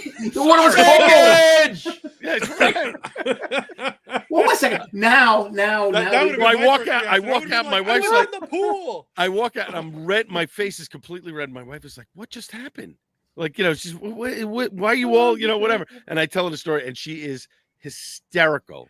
She is beside herself. She can't stop laughing. But you've just explained why you've never suffered whiskey dick. Because This is true. the smaller it is, the less blood it takes. Yeah. Okay, So- I'm just Yeah. Thanks for sharing that. I appreciate it, but Not a okay. problem. Anytime. Oh, we're all men here. Well, How's that game yesterday? Some of us. Hey, know. think about the Bears. No, they're gonna go. They're gonna get there. Yeah. All the way. Go all the way. The Bears. That is still one of the greatest movies of all time. So you're saying that's my problem? Oh, yeah. It's Hell yeah. Dave. It's the gallons of blood that I need then. right? Yeah, Got I'm at barrels, but yeah, Yeah. All right. yeah, that's the problem. And there you go. Yeah, that's your Right. problem, Matt. Do you That's have your barrels only or problem. need barrels? That's the question. Speaking of, if you ever get to Baltimore, there's a great bakery called Needs, Kneads. Oh my God. I thought you were going to say something else. Oh, I get that. I get We're it. talking about blood rushing to somewhere. Oh. And you're like, oh, if you ever get to Baltimore. So I stopped in Baltimore. Oh, well, there's another story involved. No, Well, Dave, I stopped in Baltimore last night on my way up. So where'd you one stop? of these little farm breweries. I'm sitting at one of the farm breweries drinking, and I had a Belgian blonde, and I'm looking at the tap menu for one of the other. Oh, I ones. thought you were going to say you were looking at a Belgian blonde. No. Yeah, I wish. Trust me, I wouldn't have come home. But then I'm sitting there and I'm looking at the tap list for one of the other places that I passed on the way in to go to Elder Pine, and they apparently have a barrel aged Tomave Pivo, and I'm like packing it up here and getting in the car. I drive over there. They don't have the damn beer. Oh, I thought you were going to say And they're I'm like- closed too. And I'm like, and then so I get, I did have a flight at the other brewery, and they did have a bunch of nice beers. It was good. Actually, John, you would have liked it. They had a pecan vanilla brown ale that was really good. Nice. That was really good. Mm. nice. But so then I get in the car and I'm driving up, and I'm kind of just north. I'm on the north side of Baltimore, like right after you get through the tunnel. And I'm like, you know what? I'm just hungry. I just want to stop and grab something. So I looked up like pub on this app I have, and it showed me this little pub. It's like a minute off of the 95. I was like, all right, I go in there. They had a fire tap list, and they had Wild East's barrel aged Tomave Pivo on tap, and I was just like, Wild East is a thing and down I there. still get the beer I wanted, same style of beer, and it was. First I had a Polo Tomave, Right. Polo? yeah, so Markham? a Czech amber lager, Yeah. the Polo Tomave, Polo Tomave. and then I had the barrel aged Sponsored by dark Czech, Ralph Lauren. Right. and so I was just like, I was like a shot in the dark that I just stopped at this place, and I What was was the name just of the like, place? like Wiley. I have to look it up. Coyote. Coyotes? No, Wiley Coyote. Sponsored by No. Acme. And you've got to slam your car into a brick wall first. Right. Then And you go need in an the tunnel. anvil. Yeah. Show up at an anvil, get 20% off your bill. That's right. Wiley Gunther's. Wiley Gunther's. Nice. And it Hey was now. weird because it was like, it looked like a really towny, like North Philly type place. Okay. And everyone was in like either Commanders or Baltimore Ravens gear. Oh. And like, there was a lot of overweight, unattractive people there. But Thank the food was actually very good. And the tap list was fire. And it was just like, this is not the way I expected that. Like, I walked in and I'm like, oh, I don't know if this place is going to be that great. Oh. Then I sat and looked at the tap list. And I'm like, fuck me, this is awesome. Well, it's like So- yesterday. We Even a broken clock is right twice a day, right? Well, I guess that's- I'm like, that's- well, listen, if you have good food and good beer, you might Yeah, put on there you go. a couple pounds. It happens. Gee, what a concept, right? Yes, yesterday on our way back from Baltimore, we stopped for lunch. We stopped at Kid Rap's Tap and Tavern in Runnymede. Really good beer list, great food, but it's Sunday in Runnymede. Everyone's in green. And the game is on. Yeah. And I'm sitting there with all these Yeah. Eagles fans. Yeah. Luckily, I was wearing a green shirt at the time. I'm keeping my mouth shut. And there's a guy reading off trivia questions at the bar, and I answered a couple of them. So they threw a couple koozies at us, and they're Bud Light koozies with Eagles logos on it. So before we left, I gave those back. Thanks. That's when good. you're like, you act real drunk and you just get up and walk out and like, oh, I forgot my freaking Koozies. Damn. Damn You it. got to turn around Damn and it. go back. Right. I think the funniest thing, though, was when the Jets fan walked in. Oh, yeah. You said that. It was okay. Hey, guys. Dude, Can I be a dude. part of the party? I'm in green. Come on I in. think I met him. Come on in. No. It was hilarious. Come on That in. guy. It was that The one Jets guy. fan singular. Did you I'll tell you see what, that? Did If you get the see Kid that- Wraps, though, get the elk burger is fantastic, and their friggin' chicken tenders look amazing. Yeah, did you see Friggin, that and that's on the menu. It says friggin' chicken tenders. Friggin' Right. chicken tenders, yeah. Friggin' chicken tenders. the Jets came out in Buffalo yesterday to gang. Oh, it's about time they came out. No, well. Oh, I mean, not that. Oh, not that. Okay. Did you see the picture of Josh Allen sitting like Yes! with his arms folded like against the edge of his locker room, watching that him was do it? so they're walking out of the locker room to go on the field, and somebody's got a boom box and they're playing Gangster's Paradise, and Josh Allen is just leaning back like this, like, I'm torching these fuckers for 40. Yeah. And he just proceeded to bing, bing, bing, bing, bing, and light them up. That was tremendous. Tremendous. Yeah. Oh, it's been a great football season in New York, hasn't it? I can't believe we dropped from a 76% chance of getting me. the number one pick to a 5% chance because we're now fourth. What the hell happened? We won a football. We decided to play a football game. I'm like, guys, No. you're way too late in the season to make that decision. You fucked up. Just let it happen. You think the Colts decided not to play? Yeah, I'll tell you exactly what happened. The Colts did not want to win. They had to win to give them a shot to get into the playoffs. They failed it. I mean, if you see the way the Giants played yesterday, there was plenty of times over the season that they tried to get the ball to Neighbors. He'd get a catch, 2-3 yards, boom, they tackle him. Yesterday, wide open lanes. Second half kickoff, guy runs it back for a touchdown. The Colts. That was the first time in like 20 years that we've run back a kick, right? Yeah, in the second half. Oh, the center of the field was wide open. Right. There was no one else. So, there was poor coverage. The Indianapolis did not want to win that game, and Pat McAfee went off on the Colts yesterday after that game, and he's a season ticket holder, and he was like, "You guys gave up. Don't give me this nonsense in the locker room, this, that, whatever. You guys don't want to play." I think there's going to be wholesale changes in Indianapolis. When your quarterback gives up halfway through the season and goes, "I'm tired. I can't play anymore." Oh, that's like me every day at work. Yeah, but you can't do that when you're making millions. You can't go, you know what? I can't finish the game. I mean, no, it's not acceptable. Not acceptable. But what are you going to do? Look, the other thing, and I speak from experience here because I've covered both teams for 20 plus years. Players don't play to tank. No, players play because they want to win. Yeah. Players play because they want to earn their paycheck. They get paid during the season. If there's any perception that they're giving up or folding, they want no part of that. Not at all. So, people, all these people on social media yesterday complaining about how, they cost us the first. Yeah, but I mean, I hate to say it. Think of it if you're Drew Lock. He probably got himself another contract, whether it's with the Giants or anyone else in the league. Oh, 100%. Based on that performance in that game. He 100%. played, all right, look, I've said this, and you all know this, right? And probably half of everybody else listening to this knows this. I've said that Drew Lock aspires to be Daniel Jones, right? He played yesterday like Eli Manning on one of his best days. One of his better days. Maybe not his best day. One of his better days. I still gotta give a shout out. Four touchdown passes and a touchdown run and a rushing touchdown. Yeah. He had 150 plus quarterback rating.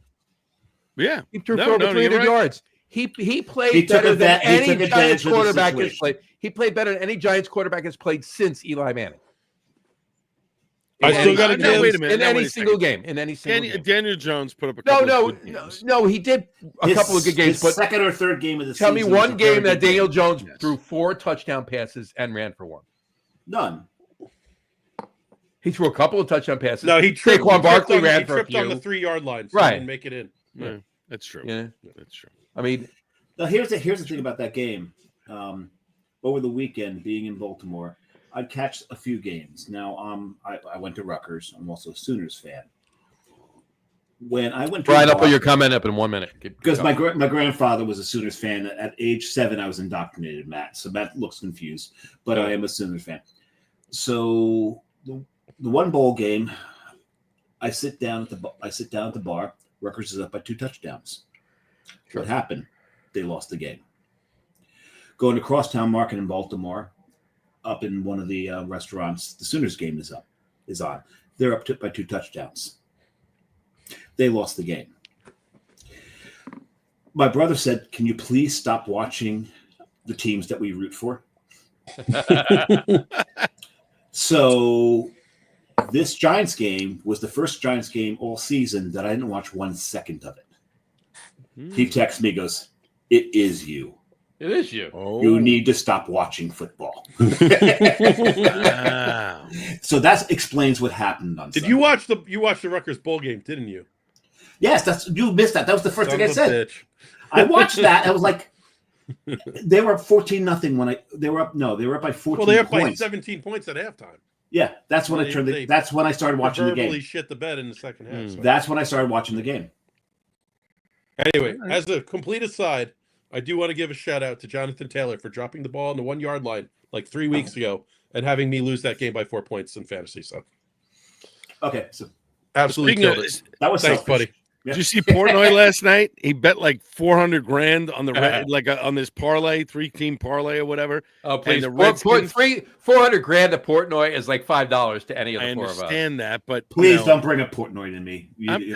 I can't stand the man. All right. I can't.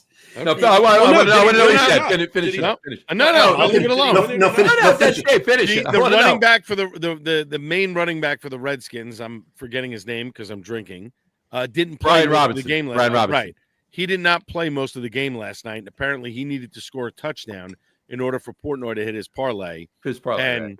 he didn't hit it and was screaming and wanted an investigation into whatever. So Thank you, Redskins, for pissing him off. yeah. Because the thing is, Yeah, but there's also like he does a bunch of those dumb parlays like every game, and there's all these video of like he and he tells a bunch of his friends to do it, and like they'll all be sitting in a section. Yeah, and, it's a like, deal. It's the a one deal guy scores a between touchdown, and all his friends are jumping up down, and he doesn't even know what the hell's going on. because it's a deal between I think the two betting companies for him to do those things, and they're trying to encourage people to bet.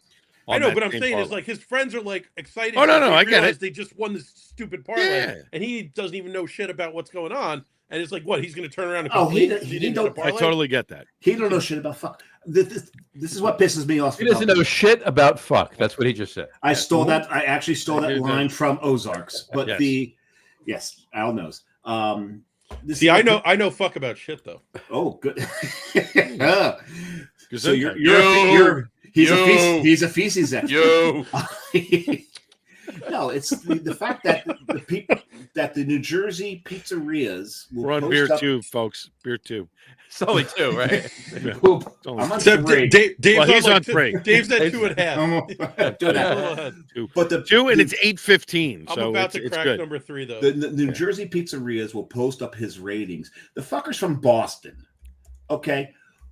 Jersey pizza, we shouldn't give a shit about what someone from Boston thinks about our pizza. Right. But for some reason, people do. And that's what pisses me off about it. All right. That's fair. I'm sorry. That's fair. That's how I feel. It's just my opinion. It's all right. Listen, he's been on Staten Island and rated some pizzerias, and I'm going, nah, your score's off. It's a little Exactly. bit higher than that, but that's fine. Because That's his he's- opinion. But I that's get like, all right, I'm going to go into all these breweries and take just one sip. That Right, like, right. That's Exactly. That's not Right. properly assessing the No. beer. That's another one of my problems, right? You know, it's You're exactly right. Right. it's a terrible way he does that. Horrible. Yep. So Because he's also major- not taking one bite. He's taking multiple bites, and then he's giving a score. Take one bite, give the score. standing one bite. outside. no, with I'm a saying the bucket- opposite. I like the multi. Like if I want to have a beer, I hate to say it. I want to take a No, I wanna take a right. nose and a sip, Right. an initial sip. Right. I want to wait a couple minutes, take another sip. I want to let it warm up a little, take a sip. No, I get it. Yeah, but I'm pizza, judgy. I'm judgy. I understand. you should no. But pizza, you're looking at the pie, one bite, you either like it or you don't. You're Oh, 3 dude. bites in, the sauce ain't changing. It's not like when you're drinking a beer that as you're sipping It's it, morphing. Yeah, exactly. Yeah. exactly. So Not for nothing, Matt. We've could got you 4 picture people. us we got standing four- outside of four- a brewery? Everybody knows the rules. We'd be by the third brewery, be like, what the fuck? Hey Billy, what are we fucking doing here? I mean, And not for nothing now. that'd be great. No one gives a shit about our parlays. Exactly. But Matt, Well, they don't, might don't give feel a shit bad. about my. They give a shit about mine because my. But I attachments, care. All the people like want to hear what I rate. Right. about beers. I can. And you know what? And you're right, Matt. I do care about what you write. He writes. He does. Can you read it? He's got these sausage fingers, and he just. Well, no. The untapped, I make sure. The untapped, I read over before I hit the post. Okay. You're smart. I'm like, He edits Untapped. He edits Untapped. Yeah. His texts are illegible. Yeah. Just because he's got those big Polish sausage fingers. Yeah. Kielbasi fingers. Matt's got kielbasi fingers. Kabasi fingers. nice. Exactly. All right, wait, ready? Wah, The size of my phone versus the size of my finger. Yeah, he does have a small phone for his hand. Yeah. And this is a bigger phone. This is the 15 now. I used to have the SE that was like this big, you know. There You you ever go. see what it was like? Was that Austin Powers with Spy Tech where he's got like the phone that's like this big and he's like in... Still got my Pixel. Spy Tech is always cooler when it's smaller though. Still got my Pixel. It runs great. Yeah. I have a Pixel. I need to get back to Samsung because it just Really? I got used to all the swipes, the motions, Nah. everything the way it worked, and I love my Pixel. I'm going back to Samsung. But John's he's a regrettable Apple whore. Whoa. So I'm on my MacBook Pro right now because, again, Yeah, talk to John about MacBooks. well, no, but because I do photo and video stuff. Right. So because of that, though, I have an iPad, I have an iPhone, and because it's the ecosystem is easier when you use it all together. Even though Apple's a dick about third-party apps and all kinds of shit. But I mean, I don't care like what anyone uses as long as it works for them. But like for me, John's shit doesn't work for him. John's shit never works, so I don't know what he It's me. Well, my shit's 8 years old. That's the problem. Yeah. I need this 8 is years Apple stuff. old. My Verizon doesn't even support that anymore. My phone is 4 years old. My computer is 8 years old. So I need a new phone and I need a new computer. This is Apple's way. It's Apple's way of telling me. Hold on. He's on a StarTAC and a Commodore 64. Yeah. I have a CompuServe email address. Right. I know. No, AOL. he's on a VIC 20. He's on a VIC 20 app. He's in the AOL chat room. He's in the AOL chat room. Craft beer, love. Anytime Underscore. John tries to do something on his computer, it's like you've died of dysentery. Yeah. And not the computer. Oh, John, you need to mark that for an opening. It's already down. You died of dysentery. Man, you got to be at least Matt's age to understand that joke. Yeah. Yeah, right. Oh shit. Oh, that was. Hold on. 1 hour. It was 1:22:20. Dysentery. All right, Chris Ayers signed off about 3 hours ago. Says, thanks, guys. He said more BA. He Lou said, coming, he said, thanks, guys. More BA Lou coming. which is Nice. the dark check lager. I believe. Dark check lager. And then Brian Bowe commented, the Giants players are playing for their jobs. John, I missed you at the game. Yes, missed you too. Supposed to go. Didn't get to go. And then he said, the Giants we playing to keep their jobs or their next team. No, I Indy agree. just mailed it. It's, Indy just the coach mailed and the it GM in, yeah. that we have a problem with, or the owner, but you can't fire the owner. Apparently, Look, I don't. Here's the thing. I like go Dable, back- but it's yeah, like, yeah, at this here's point, my you just thing. You need to change. I smell Not- popcorn. And Chris says he's still here. There you go. Thanks, There you Chris. go, buddy. Here's the thing. Well, Here's the Chris, thing. hopefully you're cracking a second beer by now. Yeah, really. I just cracked my here's fourth, actually. Here's my thing. Before you get to that, let me just say this really quick before I forget. You go back to Ben Mack, a douchebag. Okay, I wanted him out. You go back to Pat Shermer. I wanted him out. You go back to Joe Judge. I wanted him out. Gene Lynch just That whole thing about the just Pat Shermer. put a shiv in your. And stomach. ironically, do you know what Pat Shermer's doing right now? He's Shedeur Sanders' offensive coordinator in Colorado. And did they shit the bed in their bowl game? They did, yeah. Yeah. But Yeah, he had Giants cleats in his locker, so he played like he. That ain't happening now. That ain't happening now. No. But here's the thing. Yeah, here's the thing. I mean, unless Cleveland, which we all know it's Cleveland, right? Yes. Right. Giants are fourth. The first three teams, unless they trade their picks, probably aren't picking quarterbacks, except for Cleveland. Right. So the Giants still may get one of them. Whoa! Wait, you saying that the Titans have confidence in Will Levis? Good luck with that. Good luck with that, buddy. I'll take He's Will literally Levis a over highlight anything we of the have most right now. hilarious fails of quarterbacking in the That's whole true year. too. Yeah, that's true too. We'll see. Hey, you never know. We always. All right. So that's a KBS. Well, anyway, 2018 KBS for my third beer clocks in at 12.3. So when I was at Max's Tap Room, now if you've never been to Max's Tap Room, you need to get Max's Tap Room. Yes, if you're in that area, down in that area, DC, Bolto Wash area, Church Key is that's the shit.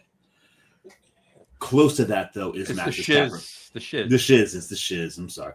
But Max's Tap Room. The shiz or the Riz? Now it's shits. No, Riz is charisma. It's the shiz. Right. Shitriz. So Shitriz. Church Key has Riz, but it is the shiz. Right. It is the Did I shiz. get that right? Yes, you got it right. Yeah. I don't know what these kids are saying. Wait a second. You're compared to us. You are a baby. I know. Anyway, but Max's Tap Room. Damn. So I had the double oaked KBS there. And what I love about that is the double oaking really dries it out a little bit because some of those beers can be a little on the sweeter side. Well, no, explain. So is it in two different oak barrels or it's Woodford double oaked? It's Woodford double oak. It's double oak. And it dries it out very nicely. It's a beautiful beer. Well, I hate to say it because to me, Woodford double oak beers usually are sweeter. They have that that intensely marshmallowy edge. No, not at all. It's Interesting. It dried it right out. Must have played differently with the beer. With that beer. Yeah. And the thing is, it wasn't like it was the only beer that I'd had that night at Max's. I'd come from Bunny's Buckets and Bubbles, which was a Bunny's Buckets and Bubbles. It is a restaurant there that does fried chicken and champagne. Okay.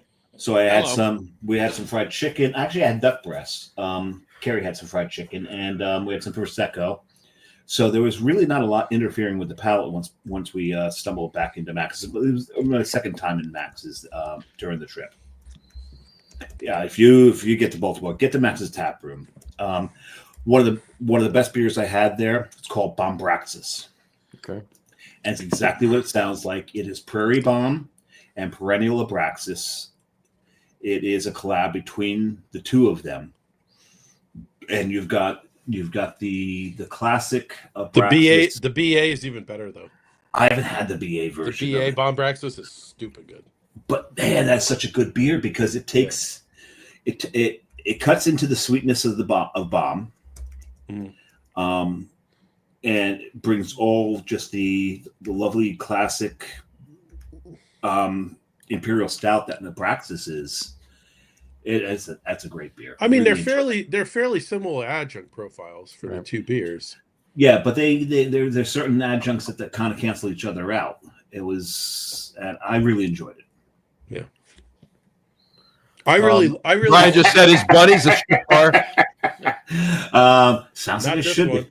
Not this one. Sorry, Brian. Sorry, James. And Chris, Craig, sorry, James. And Chris Harris just said, "Hi, yes, Oak Flower Tempest, our newest double IPA. Nice. That's what he's drinking now." So there. Nice. I actually put in an order for some Aslan beer down in Virginia. Very nice. Our mutual friend Matt and John know Kim. Sure. From Wet Ticket. She's on her way down there. She just sent me a text about 10 minutes ago. She's like, taking orders. I'm like, okay, I'll take this, and this. Where the fuck is my text? Yeah. Hello. No love for the Potenski. Ridiculous. Special. I'll have to message her. Well, you know what it is? Yeah. They're pissed because they brought us beer back from wherever it was last time, and we took like 5 months to get Well, no, it. Kim wasn't there. It was Actually, it was just Colleen. It was just Colleen. It was longer than 6 months.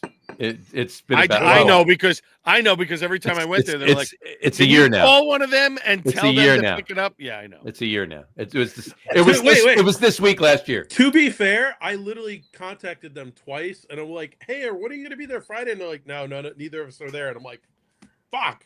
So you should have just went. It was sitting in the back. I know, but part of it is to go see them. Then I know. They got Just go there, pick up beer they left there, and go. But then you're like, "Oh, thanks." Like I wanted, hey. I mean, at least I brought. Colleen texted me. At least I brought some beers, that week in between Christmas and New Year. She was up there. Yeah. And I was up. I was there the following week. I was up there in Rhode Island. I mean, to be fair, they also caught us when we were like getting a brewery open, and that's true. Well, there's that. And like, and I was spending enough time in a brewery that I didn't want to really go out to a lot of other breweries. I get it. I get it. So there's that. True. But there you go. That being said, Chris just said, big fan of Triple Crossing in Virginia. So am I. I like Triple Crossing. A lot of people I do like Triple Crossing. And I got to tell you this, Al, you said you're getting some Aslan. Right. You're getting some Aslan. Good for you, man. Good for you. The last time I had a beer from Aslan. And he'll be, and unlike maybe the rest of us who are a little. You got diabetes? The last time I had that's with the 2 tablets of metformin are. I've got some of my own as well. But Aslan isn't as bad as the answer, though. No, it's not. But you will get instant diabetes with the answer. The last time I had an Aslan beer from an Aslan location was actually in Pittsburgh in October. Yeah. The newest Aslan location in the Strip District. Great space, and they got a coffee. Did you say strip club? Strip district. Don't get Chris and James. There's definitely a Bunny's there in the Strip District. Oh, there's a Bunny's. Good point. Fourth beer. Fourth beer. That's the one I had. Oh, don't tell me you got. That's not a Tavor. You got that from the beer dispensary. No, I did not. I just picked this up yesterday from State Line Liquors in Elkton, Maryland. Oh, there you go. And Al, you may go. Thank you. All right. I'll be back. Sorry, I have a bladder of a 5-year-old. And no, I'll leave that there. All right. So it was a 5-year-old that pointed out it. Never mind. As a quick aside, 2018 beer. Right. Obviously has a little bit of age on it. Yep. Still has a lot of coffee to it. Really? Yeah. 6 years old, still has a lot of coffee. Which one is that? No again? pepper, no green pepper. It's the KBS. It's just It's a 2018 KBS. Well, and I have found that founders occasionally know what they're doing. Well, for instance, though, I hate to say it, KBS to me was always bourbon forward and coffee light. Like if you had Weyerbacher SMS, right, that was coffee forward and bourbon light. Yes. So to me, the fact that it still sometimes bourbon non-existent. Right. Like somehow I feel like this even has more coffee than if I had it fresh. Mm. This has like a good amount of coffee to it still. Very nice. Fair enough. No green pepper at all. No green pepper at all. Yeah. All right. There you go. I found probably about 2 weeks ago now. I did have I found it in the fridge. It was in the fridge the whole time. And it was, I won't say the name of the brewery because I don't want to dime them out. But it was probably a year and a half old. Dime them out. I don't want to dime them out. Yeah, I'm reaching back. I know. Yeah. I don't even know what that means. Nor should you. Tell on them. He's gonna tattle. Tattle. Okay. All right. I thought it was just negative because it's like Danny Dimes, but well, yeah, that too. You mean dime them out means you just suck at whatever you mean. I call him Danny Dimebag. Danny Dimebag, right? Yeah. Hey, that's disrespectful to Pantera. Yeah. In any event, it was a coffee porter. It was a higher ABV. It wasn't a high ABV, it was a higher ABV. And I poured this thing, and it was in the fridge the whole time. Poured it out. I literally took a sip, and I literally was drinking green bell peppers. Yeah. So you have to understand though that that's not necessary. Like it's not a brewing mistake to have green pepper. It's the fact that coffee oxidizes, and certain varietals of coffee will oxidize in a certain way that gives intense green pepper. Right. And it's as a brewery, you hope people drink the stuff fresh, but if you have a coffee beer and you let it sit, it can go to green pepper, and it's not a mistake. It's not something that you did wrong with the beer. It's just aging. It's just that it's a biological process with different 100% chemical compounds in, and when certain coffees oxidize, they shift to a green pepper note. And on another note, and not to toot any horns by any means, but on another note, just not too long before that, probably about a week before that, I had one other particular coffee porter, And it was spot on from the way it literally was the day it was brewed. I know which one you're talking about. It's usually over your right shoulder. Yeah, it's not anymore. The There's can, pretty but I'm not- decorations there. So It's actually right here. there we go. Hey. So, Hey. so when I was earlier in April, I've never heard of that one. I swear. I've got a couple still in my fridge. But John was almost mortified because when I was in Munich, Wasn't mortified. I was concerned. he was concerned. I had brought a can of Nautical Twilight that was quite a few months old to a brewery there where we actually I did the show from Higgins Ale Works. Higgins Ale Works. And we Did drank you have beer. the one can that wasn't amazing? Not at all. Good enough. And I drank it with the owners of Higgins Ales Work. Higgins Ale Aylesworth. I think he went to Harvard with me. He was class of '83. Hainsworth. But, and John was very, very happy when the owners of Higgins were like, "This is fantastic. This is really, really good." It ages very, very well. I have to say, from a brewer standpoint, I honestly don't even know how it's held up this well. It is held up. It is held up. There's more coffee in that beer in a clean way than I've ever had out of and that's only a 6.5% beer. It's not a big. If it was a big imperial beer, I could understand it. For that beer to be that light in alcohol and still have that clean a coffee note, this is like 2 years. What is it? 2 years later? It's 2 years. 2 years. 2 years later, I was just like, I don't even understand it. Maybe the canning process was so damn good that there's no oxygen whatsoever in the can. I gotta drink my beer now. So by the way, I know. That being said, I know why you did that. But. So I will say that the brewery that made it did a damn good job, and I give them super props. And the way and there's no lactose in it. We discussed at length how to do the coffee, and we came up with a closed, basically infusion of how the coffee was going to be added to the beer. And I think that definitely helped. Definitely big time help. I think that that was so. It's obviously it's Bolero that made the beer, and Bob was the one who suggested we do it a certain way. Joke. And honestly, they killed it. They killed that beer. It's that beer 2 years later is. I mean, it's not as good as it was fresh, but it's still, I'd say 80% as good as it was fresh, which is probably about 150% better than any other coffee stout I've had at 2 years. You got to remember the can that I brought to Munich with me was probably about 10 months old, at least 10 months old. It had survived a plane trip across the Atlantic, and had still stood up and was just as good as any Nautical Twilight I had drank to that point. I mean, and I also think that there's a little bit to say about having the malt profile that matches the coffee and having the right amount of coffee for the malt profile and having a lot of those things right, which helped out. John, you can take the crawl down. Oh yeah, I could. But the fact that it's still drinking that good this far out, still just, I mean, I can't even explain it. Like as a brewer, I'm like, this should not be happening. This should have fallen off, and it's still 100%.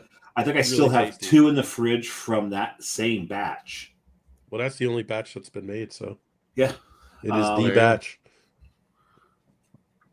Yeah, that's my only regret is I would have really liked to make that beer again. If it weren't the big beer show, I would open one. But I've got another one sitting down there. If I get to 5, I don't have to get up in the morning. You don't. I technically don't have to get up. I have to get up to eat something, to get dressed, to be in at Little Dog at 3. So see, I have at 4. So there you go. Give Gretchen a hug for all. I will do that. By the way, Kim says she doesn't have any of your numbers, so she already turned me off on the stout. I said, get the stout. She says, wasn't that good? I said, I trust your judgment. Get me something else. There you go. So. Tell her if they have an alt beer, an old ale, an ESB, or anything English or German, I'll take that. Barley wine, he'll take. Anything? They have a Melissa? couple of barley I wine swear to God, stouts. I had her number, but now I'm looking. I don't think I do. Aslan doesn't do a barley wine that I know of. They have actually they have a bunch of barley wine stouts. They do. Oh, do they? Nice. Yes. I just saw it. And I was Post Brian Boak's comment. Oh, here we go. Here we go.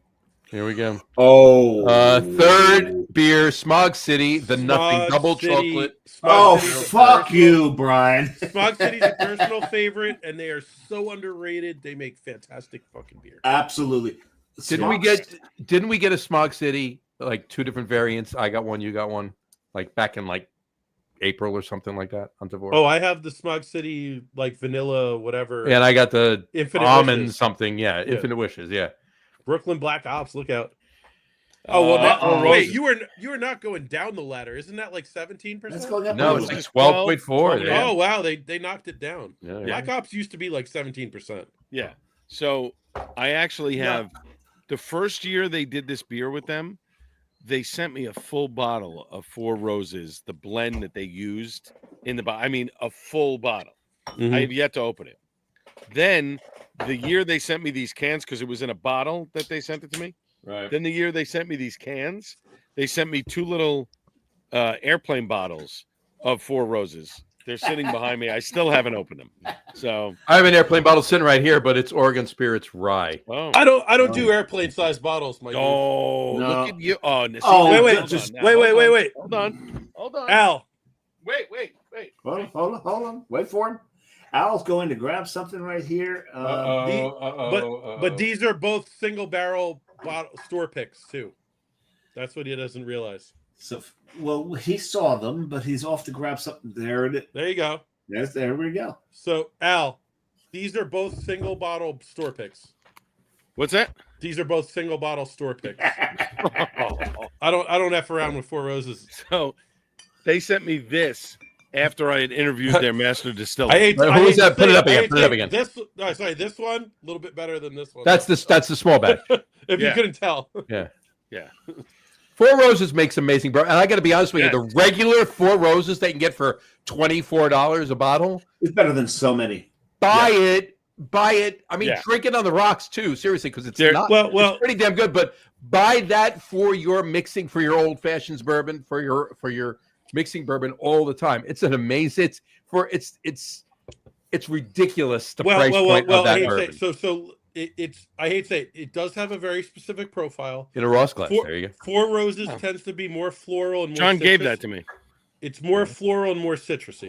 It is. So- it's citrusy. So, It's so like- you're yeah. dead on when you say for the old fashioned. Old fashions. That's what that's my point. It That's my kills point. it for that. The Beautiful. flavor, Not for a Manhattan, though. like for me personally, I'm more well. That's not that You know what? Although I have to tell you, I had I use it. I've actually used it for I've used it for an old like I like a Manhattan little more. with Manhattan with Amaro instead of vermouth. That's a really good. But I It'll hate work that. then, but not a straight. I'm more of a baking spice molasses type of guy, so not Creek 12 is my shit. But the Four Roses, when every now and then you want something, I want something a little brighter and a little like I said, it's citrusy, floral kind of notes, and it's very good at that. Well, Al's Depends on what mood you're in. Al's drinking a. You're drinking Brooklyn, right, Al? yes, I am. And you're drinking the double chocolate stout. This or is Black Ops. the Black Black Ops, Ops. Black Ops. aged in Four Roses small batch bourbon barrels, Oof. So the thing about and it is. I mean, like, oh man, it's like gasoline. It is boozy. Now here's the whole. The thing Black about- Ops is always boozy though. It's just It always is. Oh, a but booze it's pump. So two stories. Hold on, before the stories, I just want to put up my third beer that I'm having right now. Third. I know, and Matt's got to go do what Al just did. But I'm going to be right back. God There you bless you. Treehouse in the city. Treehouse in the City. City. Urban Family. Nice. It's from Urban Family. It's a barley wine. Okay, it's a barley wine Mm. aged in ex-Madeira, rum, Scotch, and whiskey barrels. That's not pretentious whatsoever. Not at all. And it's Treehouse in the City, so I figured what better glass to put it in Then a treehouse. than a Treehouse glass. There you go. You know what's even better is friends that are at the brewery at Aslan right now, and I go, "What about this IPA?" And she goes, "I can try it." I'm like, "That's why I love you." 'Cause if you like it, I'm gonna like it. Thank you. And Catherine just said Urban Family is excellent. I mean, Urban Family's in Seattle, so yes, absolutely, Kat. Urban Family is fantastic. I love Urban Family. I think I was there. Speaking of Seattle, I was nice. That was solid. That was a solid burp. You gotta do that. Right? I was in Seattle in '97. Okay. The last year of the Yeah, kingdom. I was at Urban Family. Oh my God! Hold on. What? Quiet on the set. Quiet on set. Whoa. What are you doing? He's sipping his beer. Holy shit! You like that? My God, this is good. This is now the second time that John's had to clean his pants In the same in the same show. Yeah. Same show. Oh my God, Jesus! I soiled Oh myself. my God, this is good. So Again? I'll be here. You talk All right. amongst yourselves. I'll give you a topic. Eggplant, neither an egg nor a plant. Discuss. there you go. No. So I was at Urban Family in August. Okay. I think they're in Ballard, right? They're in Ballard. In Seattle. In Seattle. In Seattle. The Ballard neighborhood. Ballard neighborhood of Seattle. Yeah. And I think by that point, I think that's where we got to the point where I don't remember much of the trip. We talked that about day. this. Yeah. Because I had an Urban Family, a lower ABV Urban Family on the show after that, Yeah. and you were like, yeah, I don't remember Urban Family much at that point. So Yeah, because Matt, I'm drinking. I don't remember much after Stoop Brewing because we I saw you do that right before I left. There you go. But I was drinking the Brooklyn Black Ops, which is based off of the double chocolate stout. Sure. Right. And we were talking earlier about aiming for the middle when you can see more than one of what you're looking at. Mm-hmm. And I remember in Lincoln Park there was like an old man bar. The group. No, I have to tell you, this smells like gasoline, but it's drinking beautifully. This has been sitting in my fridge probably for 3.5 years now. Sure. And What year is it? 20. I think it's a 22. Got it. But I had drank some of the double chocolate stouts at this bar. It's gone now. They've raised it to the ground and they've put up housing. But I remember drinking like 4 of these because I always was convinced that double chocolate stout was. I think, and I still claim to this day that they underreported the ABV on that beer. I know that. I've met that guy. There's Garrett. So I know that guy too. I remember coming over. Oh wait! This picture was taken just after that. There's Gretchen. Oh, and some Polish and some other guy. Yeah. Actually, John, you know who's excellent friends with Garrett? Who's that? Dustin. Yes, Craft? yes, he is. Dustin isn't like I text him all the time. By the way, friends with happy birthday, Dustin. His birthday was a couple days ago. Yesterday, yeah. Happy birthday, Dustin. Yes. Happy birthday. But I remember Dustin who? Do I know him? Dustin Craft. No, but hopefully you will meet him at some point. Okay. Yeah, you got and that picture was taken right after the one with Gretchen. Hey, look, it's John Hall. I know John Hall. I know that. We were having a party. I know that guy. He took the bow tie off though. That's like he did. He untied it. He got mad at me. He's let loose. He's wild. John got mad at me. There was a Sam Adams event that was going on in the city. They were doing their new version of the Boston Lager, so they invited me, and I said, and I brought a buddy of mine and whatever, and we're sitting at a table and we're eating appetizers and drinking the beer or whatever, and John is on like the other side of the room. It was at Kennedy's in Times Square, Midtown, Yeah. and John comes across the room and he goes, "I got to walk across the room to say hello to you." I go, "No, I could have meet you halfway, but I'm fucking lazy, so that's fine." I mean, whatever. John, you're the hardest working man in beer writing, so like you're the one who has. John. Meanwhile, every time I interview Jim, and I've interviewed Jim Cook 3 times now, they've sent me 3 bottles of Utopias. So. Oh, jeez, I got to get on that boat. Yeah, they're like, but here's the thing. Here's the thing, Al. Al, I will sacrifice. John never gets. John Hall never actually gets mad at anybody. You got to remember, John will complain, but it's tongue in cheek because you got to remember his podcast he does with Augie Carton. He puts up with Augie. This guy. That's Jim Cook. Yeah, that guy. I know that guy. We've entered the portion of the show where John's just throwing. Just selfie selfies. after selfie. We're in the selfie portion of the show. We're But- smart. I've talked to Jim several times. He's Well, never you given me a don't have bottle. one with Danny DeVito. That's true. That's it. Then Mic you drop. suck. You suck. Yeah, they're all like B stars. Danny That's DeVito. right. You- Get Jessica in here. That's it.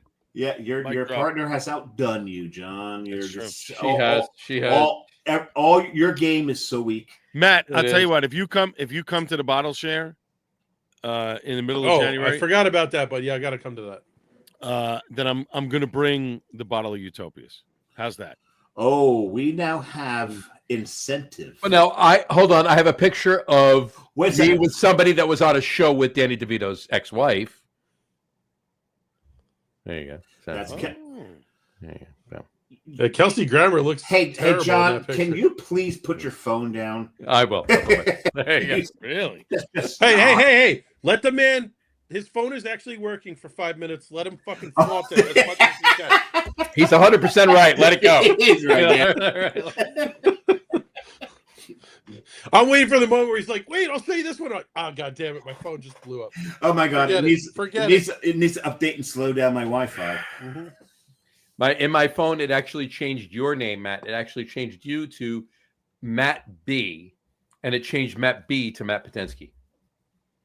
Barbieri? No, not Matt Barbie. Oh, just another another Matt B.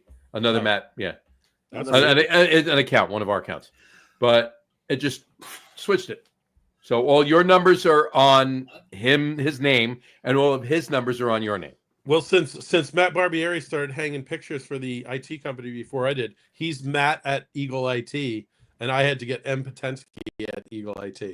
And I'm like, I really don't care either way because honestly, Why don't you just get MP? MP? M Potenski MP. sounds more professional. As Should have it been is MP. anyway. MP at Eagle. at Military Eagle IT. police? Yeah, that's my point. Yeah, I know. MP. I'm under arrest for what? Drinking? Oh, we'd all be. in I jail have a forever. 2-day pass. John, we haven't even started your hop take. I know. I was going to say we're going to do the hot takes now. Here we go. Okay, so tonight's And he's got a graphic for this and everything. I do have a graphic. Oh yeah. Yeah. This is impressive. Watch this. There you go. I'm probably gonna make it to a fourth beer. Holiday hot. You might have to. Or I could go right to liquor. Ooh. I may go to liquor because I don't have I enough beer. literally- to Wait, play. hold on. I have 15 bottles right next to me. So The I can figure- production value of this show has jumped in the last 2 years. That's fantastic. I mean, really. I told you that was impressive, didn't I? I like that. And I never give John credit for anything, do I? Really, I like ever, that. ever. Ever. Breathing sometimes, but that's about it. No, you breathe all wrong, John. Exactly. After the show, I'll give you some Diaphragm. notes. You say from here. From the diaphragm. It's got to come up. There you go. Right. All right. That's a Steve Martin joke. Inject. I did this girl, her singing Sibilance. coach No, wanted to sing from the diaphragm. Sibilance. It would take Sibilance. Three, Sibilance. two, one. Sibilance. Sibilance. There you go. All right. Let's start it. We got 10 holiday hot takes. Here we go. Oh, Jesus. Throw them out, go around. I'll give mine at the end. It doesn't matter what order you go in, just shout it out. Here we go. New Year's big beer show, New Year's Eve holiday hot takes. Here we go. House party or out on the town party? Oh, it's amateur fucking night out there. House party. House party. House party. Okay. Yeah. Don't get As long as dead. it's not my house. There you go. Hold on, that's a different question. True. I'm That's going to a somebody different else. question. I'm going to somebody else tomorrow. That's a different question. All right. Last time you did go to an out on the town party. Whoa. Wow. That's like decades. No. 2 weeks? I can tell you what mine was. No, he's talking for No, New no, Year's Eve. for New Year's Eve. For New Year's Eve. 1989. Eve? 1989. 1989. Where was it? And I'll tell you why. Is at a friend's house. Staten Island. You were 19. I was 19, Staten Island. We were overlooking Wagner College. Mhm. My buddy we were both supposed to go see Stevie Ray Vaughan that night. And I blew it off because I was working a jam with this girl and I thought I had a shot. And I said, "You go, I'm going to stay behind." And he said, "Are you sure?" And I said, "Yeah," because I was like 75% like, I'm getting this. This Yeah. is gonna happen. Big house. I'm like, there's not a chance I'm gonna fuck this up. And I did. And thankfully, I only had to drive like 5 minutes home. Right. So that was good. But I missed an opportunity to see Stevie Ray Vaughan at the Beacon. Yeah, you know what? I get where you were going, Yeah. but Oh no, I thought I was lock, stock, and barrel. Yeah. Like, but even if you were Stevie Ray Vaughan, no, I get it. But I saw him 3 times. So Right. I'm good. I'm good. after I missed that, the or you first had one. seen him already at that point? I had seen him twice, and then I saw him All right. one more time after Fair enough. with Joe Cocker. You, so so you I was saw him good. twice already at that point. All right. Oh Fair yeah, enough. yeah. Fair enough. Fair enough. Mhm. Matt. 2019. I went out Okay. with a couple of my buddies. We went to like this, I don't know, it was like a $300 you paid, and then we went to this fancy rooftop fucking New York City bar thing. Fair enough. Fair enough. Yeah. And it was good, but it was, you had to check your jacket in and everything. And like at the end of the night, they like didn't have my jacket, so someone took my jacket, and I'm like, then they tried to give me another Oh, so jacket. this was a John Travolta.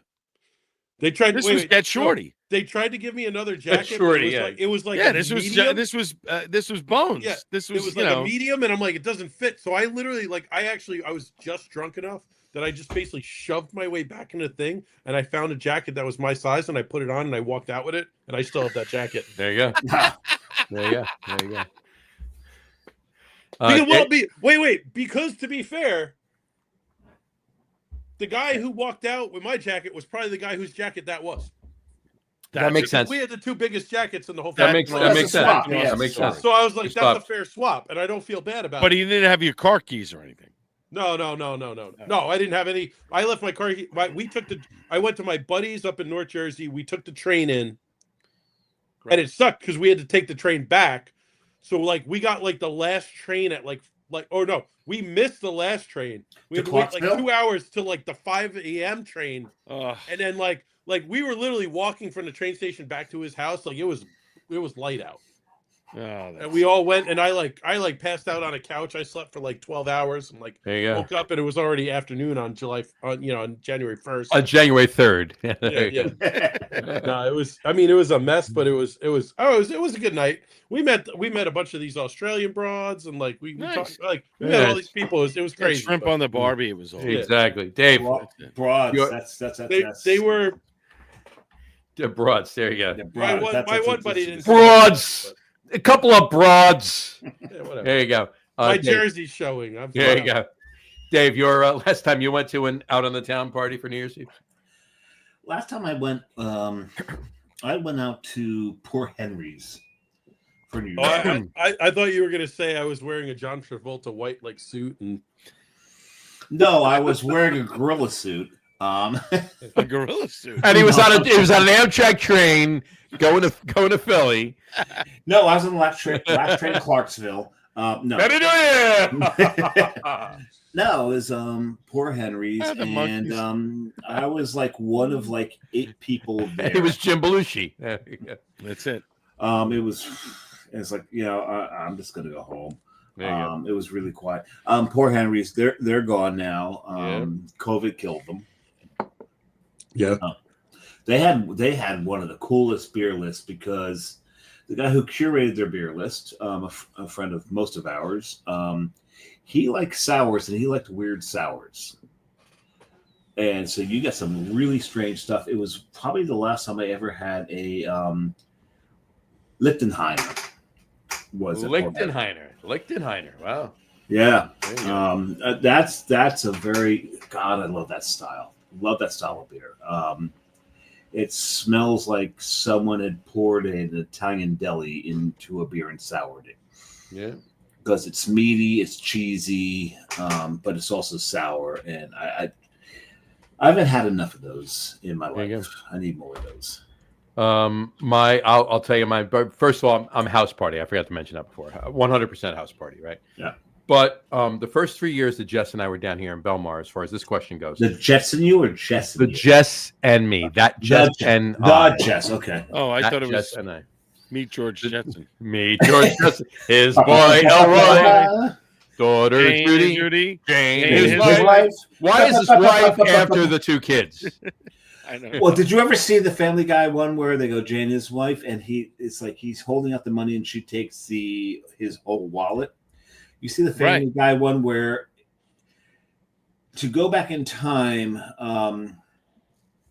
the main character, Family Guy, needs to meet death. And in this one, very depressing. Well, that's not depressing. It's actually kind of funny.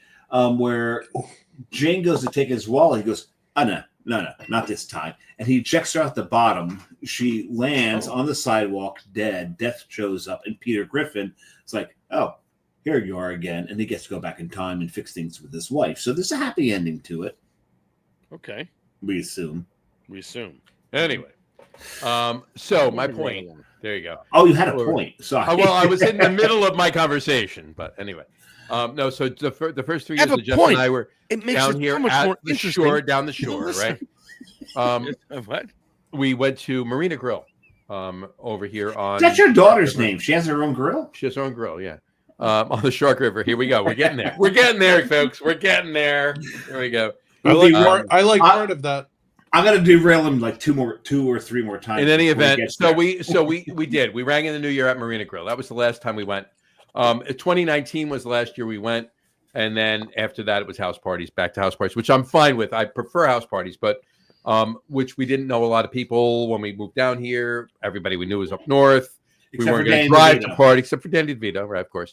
And he was in California, big whole thing, right? But I will say this: there was one guy. Team kid or team play? Hold on. All 3 years at Marina Grill that we went, 2017, 2018, 2019. Does anyone get that reference? That we went to 20. About 3 people got that reference. Catered by Jersey there was this older gent and his wife at Marina Grill. No, older, 70s, older gent, older than me even, right? Yeah. Wow. Yeah. Dave, you're older than me, by the way. But anyway, he was there at all 3 years, and we only saw him.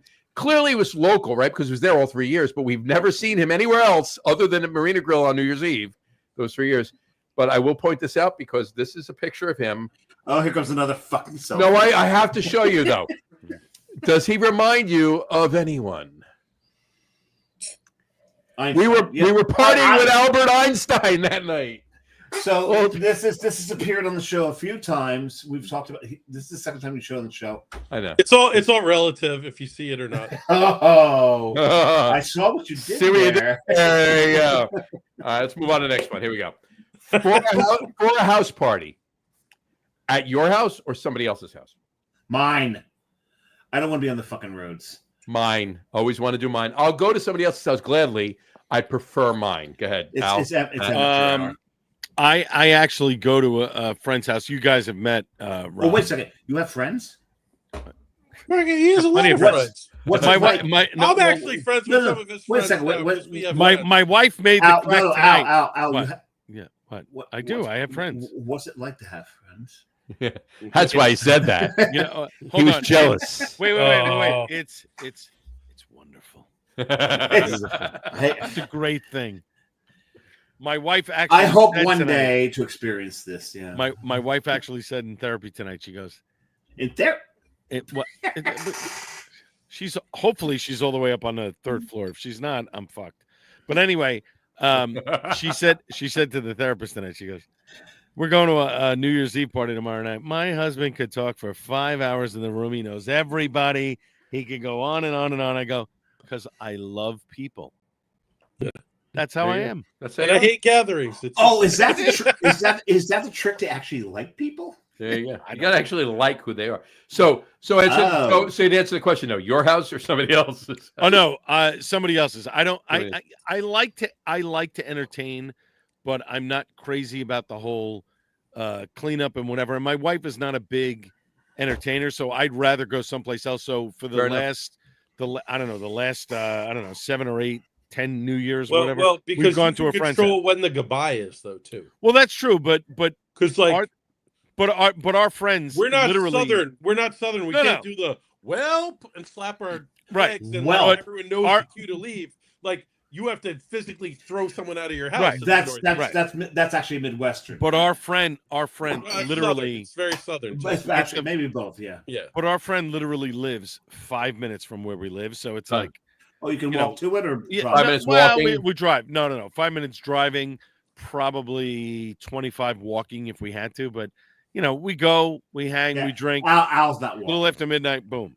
There you go. No, I'll walk. Matt, I don't have a No, I know problem you walking. walk, but if you can, Matt, the streets What? where you are. Put it this home way. or Put it your this- house? No, or hold somebody on, else's? hold on. Oh, fuck Put it that. this Somebody way. else's house. If I get Yeah. fucked tomorrow night, if I'm that If fucked I'm up, in my house, I'm I'm just walking. drinking I don't give bourbon, a shit. watching the ball drop, and I'm in bed by 12:15. Same. And I'm fine with that. If I'm going somewhere, if I actually want to go out, then I'm going to go out, and then I'm, Yeah, but if then it's be like 3 a.m. But if you're home, you're already hitting it early, way before. oh yeah, 1 like o'clock. no. As soon as dinner ends, yeah, we're You're- nipping you're on kinda something. right. Yes, Problem is- I've All right. mentioned my bed is right over. So then Right there's there. like 5 hours of like just sipping on Yeah. something, No, I get it. There you go. and even someone of my generous carriage, And by that last time year- and- starts to feel it. So. And to be honest, last year we went to a party. We came home early before the ball drop because it was my mother-in-law's last New Year's. I Mhm. wanted to make sure that I was home by 11, and I had a couple more or whatever, and we celebrated. We watched the ball drop. By 1 o'clock, I was in bed. So and that's fine. And sometimes you need that. Fair Yeah, enough. usually by 1 o'clock I'm in bed. There you go. But Matt, somebody else's house for Because you. I'm old. Well, I I'm mean, old. look, as much as I'd love like some 23-year-old to Yeah. stir up on my shoes out at a bar or something. I'm I'm sure you good. would enjoy. No, a house party, I'm but kinda your house good. or Like, somebody I'm else's like, house. yeah. Yeah. Well, but, whatever. but the puke doesn't occur at your house. No, of course. Right. Exactly. Oh, if it Unless occurs Tom at my Funk, house, unless Tom Funk someone's approved getting it. a little bit There of you a go. beat down.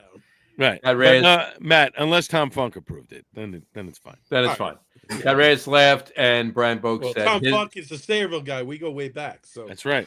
Brian Boak said his house. I love that man. And Brian Boak said his house. I'd go to Brian Boak's house. I will. I'll tell you this. My house is my number one. If it's not, if it's somebody somebody else's house is fine. I'm fine with. If it's walking, Yeah. I'm not driving And on New Year's Eve. Brian's house, I'm closer to Brian's house than any of you guys. 100%. There you go. All right. All right. All right. All right. Gentlemen, Next. Wait. Before you get into that, I have a very serious proposition here. All right. I just finished. My I'm third not beer. going to marry you, Matt. No, I just finished my third. I just finished my third beer, Mm-hmm. so I'm going to leave it. I'm going to throw it out there. So I have More beer. No, but I Yeah. have an illicit beer because Brian has a 4-tap kegerator. Yes, we're going there, Brian. We'll see you tomorrow. Yeah. I have an illicit beer because it's only 9.5. It's not even double digits. Yeah, I'd hit What it. are we looking at, Al? Oh. Oh, I'm sorry. Well, no, I'm leaving it out. I was trying to find the snacks. I need some. I'm saying I'm either going with this 9.5% beer, I have a peppermint bark I can have. or I'm going right I got to them. bourbon. checks. No, You go to bourbon. I'm going to bourbon. I'm going to bourbon when Yeah. I finish. I'll prove the 9.5 because I know what he's. Ashton. Yeah, Big. go with the 9.5. All right, Do that. so wait, and I want to say a few words real quick about this. Yes, Please we do. should. Do it. We did the collab with Ashton last year, Mhm. which I just conveniently have the can right here. Conveniently. Conveniently. I love Steve Ashton to death. I've done a bunch of beer judging with him. Oh, despite the fact that he cheated you guys at the Yeah. Paragon. Paragon. Whoa. He didn't cheat us. He gamed the system. He did it right. He gamed the system. That's a good went way there to put and it. Gamed he the had system. 20 people drinking his beer. That's the way the system was set 20 up. people drinking. His staff was drinking the beer. Yeah, which is like 20 people. Well, at that time it was 20 people. But long story Your short, staff is 2.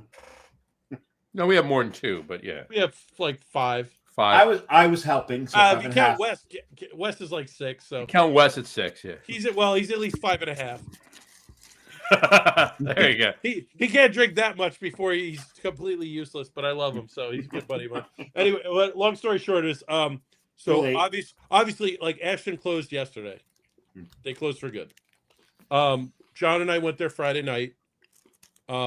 Steve's birthday was a week before. I would have liked to go that weekend. Obviously, it was right before the holidays.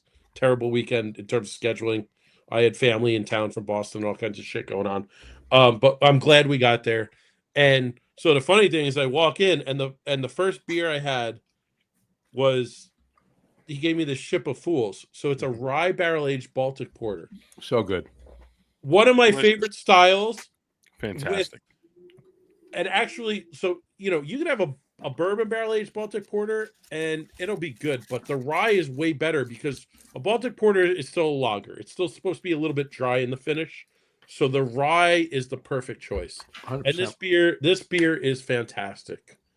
And it was just nice to walk in, and I mean, Steve knows what he's doing. I know he never got a ton of hype, and I honestly he was really effed because his first batches of beer were ready, and and they came out a week after quarantine started. Right. So the first 6-7 months that he was quote unquote open, no one could even come to the brewery. Right. So it was just and again, I don't think the location probably hurt them a little bit and things like that. It's kind of in the middle of nowhere. But damn, he made some really good beer, and it sucks that he couldn't make it work. It sucks that not enough people were having his beer, because I think if more people had his beer, his beer was been impressed. His beer was excellent. Yeah, his beer was excellent. Yep. His location was terrible. Yeah, because you had to want to go there because there was really nothing else around There's it. nothing around him. Right. yeah. And I'm a few sandwich shops. No, but I'm hopeful after talking with him a couple of weeks ago that he might retool, maybe open somewhere else. He's not done. He's going to do something else. He's had a lot of people try to say, "Hey, I want to invest in you and open a little." And I hate to say it. As soon as we figure out what we're going to be as a brewery when we want to grow up and figure out our shit. Whoa, wait a second, Matt. Yeah, you're going to grow up. Yeah, at some I don't want to grow up. I'm a Toys R Us kid. Toys R Us kid. That's right.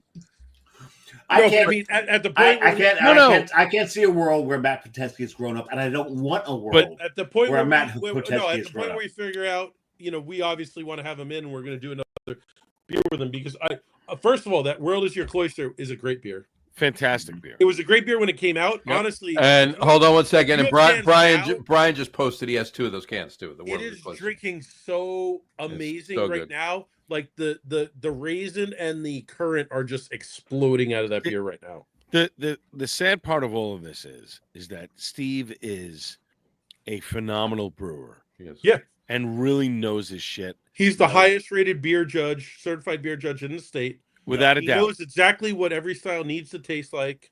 Right. And he makes sure it does. And I've had some awesome beer from him. His biggest problem, forget the location, forget what he was brewing. He's a one-man band. It was very tough for him to hire people, to get his beer out there. Yeah. And that's the sad part, because I think if more, and I'd say it, I'm gonna crack this because I think want this. I think actually, Al, I got a 6-pack of this. I got to bring one for you because beautiful. If you haven't had this, no, I've had it, but I want it again. It? Yes, he had it on tap there. Good. He had it on tap there when I was there. We had it on Friday. This is a guy that I think if more people had his beer in their bar, I think he could have stayed open. I think he could have figured out a path to keep things moving along. I mean, he's in the middle. There wasn't a lot around him. There was some issues, in the middle of nowhere, local. Yeah. Let's face it. Hold on. It's a small tap room. Hold on. Let's put it where it is.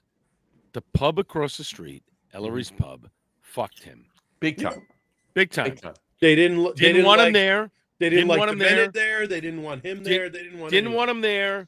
Called the police all the time. Did things to affect his business. Yep. That's not cool. I'll say it. I said it on my show. I'll say it here. The people around him screwed him, and that's not fair. You want to get on the other guy who owned that space? That's fair. Yeah, you're entitled to your opinion on that one. That's demented. That guy, demented. That guy fucked over a lot of people. And Demented had its own problems that were separate. Oh, exactly. He fucked over his own beer. But Steve Ashton put out good beer, was a reputable guy, didn't want to screw people over, wanted to work with people, and is as friendly as could be, 100%. and got screwed by the business. And that's not cool. So not cool enough. That is a bigger problem within the state itself, is that there are people that wanted to see that guy fail for no reason because of the location that he was in or Yeah. what he was doing. Not the fact that the guy was putting out fantastic beer And honestly, he's anybody a great would guy. drink. He's a great guy. He's so open. And I mean, that's the guy that would give you the shirt off his back and not think twice about it. Well, I said I did a bunch of beer judging with him with the homebrew comps and stuff. And that was right when I was like brand new to judging. And he's the highest certified judge in the state. It was so great judging with him. He was so open about, and now again, you still have to come up with your own judging because that, you can't bias it. Like I can't, there's things that you talk about and things that you don't. But the thing was, we had such good conversations about beer. And philosophically, we like certain beers, but we like things for different. Like he likes it a little more rustic, and I like it a little more smooth. And like we had My turn, by the way. My turn, by the way. What's up? I have to do what the three of you have already. Oh well, enjoy. Make sure you wash your hands. Good luck. So good luck. Johnny's hope it comes out all right. Johnny's the camel of the four of us. I was first, Matt 2, me, and Al, I was third. I was no, first. no. I was third. I was first. First, second, third. Yeah, that's it. All right. And now Johnny's got to break the seal. But no, I mean he's done that just before I make fifth. The man knows what he's talking about. I love talking about beer with him. I love talking about process with him as a brewer. But he's always open. And it's like I hate to say it. I've talked to people in the industry, and some people are kind of full of shit about stuff. And Steve is one of the most honest and just open people. And I really think it sucks that his brewery didn't make it because he'll be back. The cream should rise to the top. And if you make good beer, and he didn't do a lot of hype IPAs, and he didn't do a lot of crazy adjunct stouts, and maybe that hurt them in some ways. But that sucks or he didn't do like fruit snot sours. Fruit snot. Fruit snot. That's good. Oh, how does that work? That's what I call them, like the crazy. I like that. Those adjunct like. I like sours. no. I like that fruit sours snot. that are like It's a little thick. They're like applesauce. Yeah, no. Fruit snot. I like that. Fruit snot. Yeah, but here's the thing: it's got pineapple with a little thickness of snot to it. You kind of like. Yeah, it's. You've got Matt. He didn't do the hypey shit. He did base. Right. And I mean, I understand because like he had an awesome saison, he had an awesome English mild. He had, is that going to get people to get in a car and drive there? I don't know. No, because these are styles that people don't appreciate. But at the same time, he had like 17, 18 beers on tap, and there were a couple that were really cool. And it's like, get in the car and go check it out because it's all good beer. Right. And when you're there, do try the saison and the mild and shit like that because guess what? They're really good examples of those styles. But you got Jersey Johnny and Matt Potenski. They're talking them up. No. And in the Paragon March Madness, they got housed by them. But there's no ill will because they know that. Because Steve played the game the way it should be played. You bring your guys in, but it's not even. It's not even just that. But I didn't lose to a bad beer. Exactly. That's right. Matt's making the point. He had a good beer. And I had the. And they lost to a Yale Terrace. Drinking all of our beer. And hold on. Yeah. Don't say that name again. Okay, I will say it again. But if they had lost to, I missed the name. I didn't even hear the name. What did he say? Oh, Yale Terrace.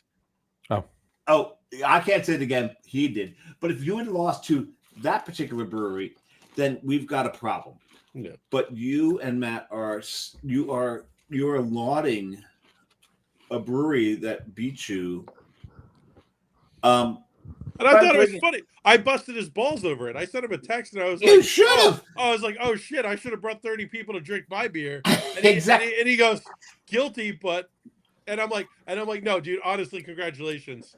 That was the day of work for him. Look, it is what it is, right? That was the day of work for them. They went in. They went into the brewery. He got everybody in, and they all went up there, and they all drank the beer, and they housed the system. But if we did the same thing, he would have loved it. He would have loved it too. Yeah, but he still would have won because he showed up with 20 people. We would have showed up with 6. So it doesn't matter. But if you had, here's the thing about Steve: if you had one doing the same thing, he would have sent us the same text that I said. He would have been fine. He would have been fine. That's it. Exactly. I've opened, we both understand it. I opened my 5th beer, by the way. Yeah, let's put it up there. And spilled it all over the fucking place. Yes, this is fantastic. Nice malt, but still very dry in the finish, and the rye just comes through and matches it. Very nice. Very nice. It's such a good beer. Dave, have you had this beer? So, Al, you had this beer. Which one is it? John had this beer. Which one? Ship of Fools. Oh, yeah. The Baltic Porter. Oh, I haven't had that. Delicious. I'll tell you what. I have a 12-ounce can with your name on it, then. Oh, it's a fantastic beer. It's so good. But that's the thing is I love talking the process of beer. The problem is this is to me a lot when craft beer fails, and it does a lot, unfortunately, these days, it's because people try to do things that are dumb. Mm-hmm. You are trying to take flavors that do not work together and make them work. And that's a terrible idea. And this, what you're saying is I have a style, the Baltic Porter, that is a lager, so it's going to have a drier finish. And now instead of putting bourbon, which is sweet, I'm going to go with the rye whiskey, which has a drier finish, and it just, that pairs so much better. And I'm not saying you can't make a good bourbon barrel-aged Baltic Porter, because go to Montreal and then talk to me, because there's at least 4 or 5 of them that are fantastic.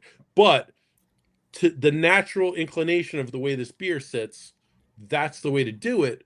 And again, because Steve has the palate, he knows how to design a beer, and it's. And I'm holding to that. You have one for me. Mm-hmm.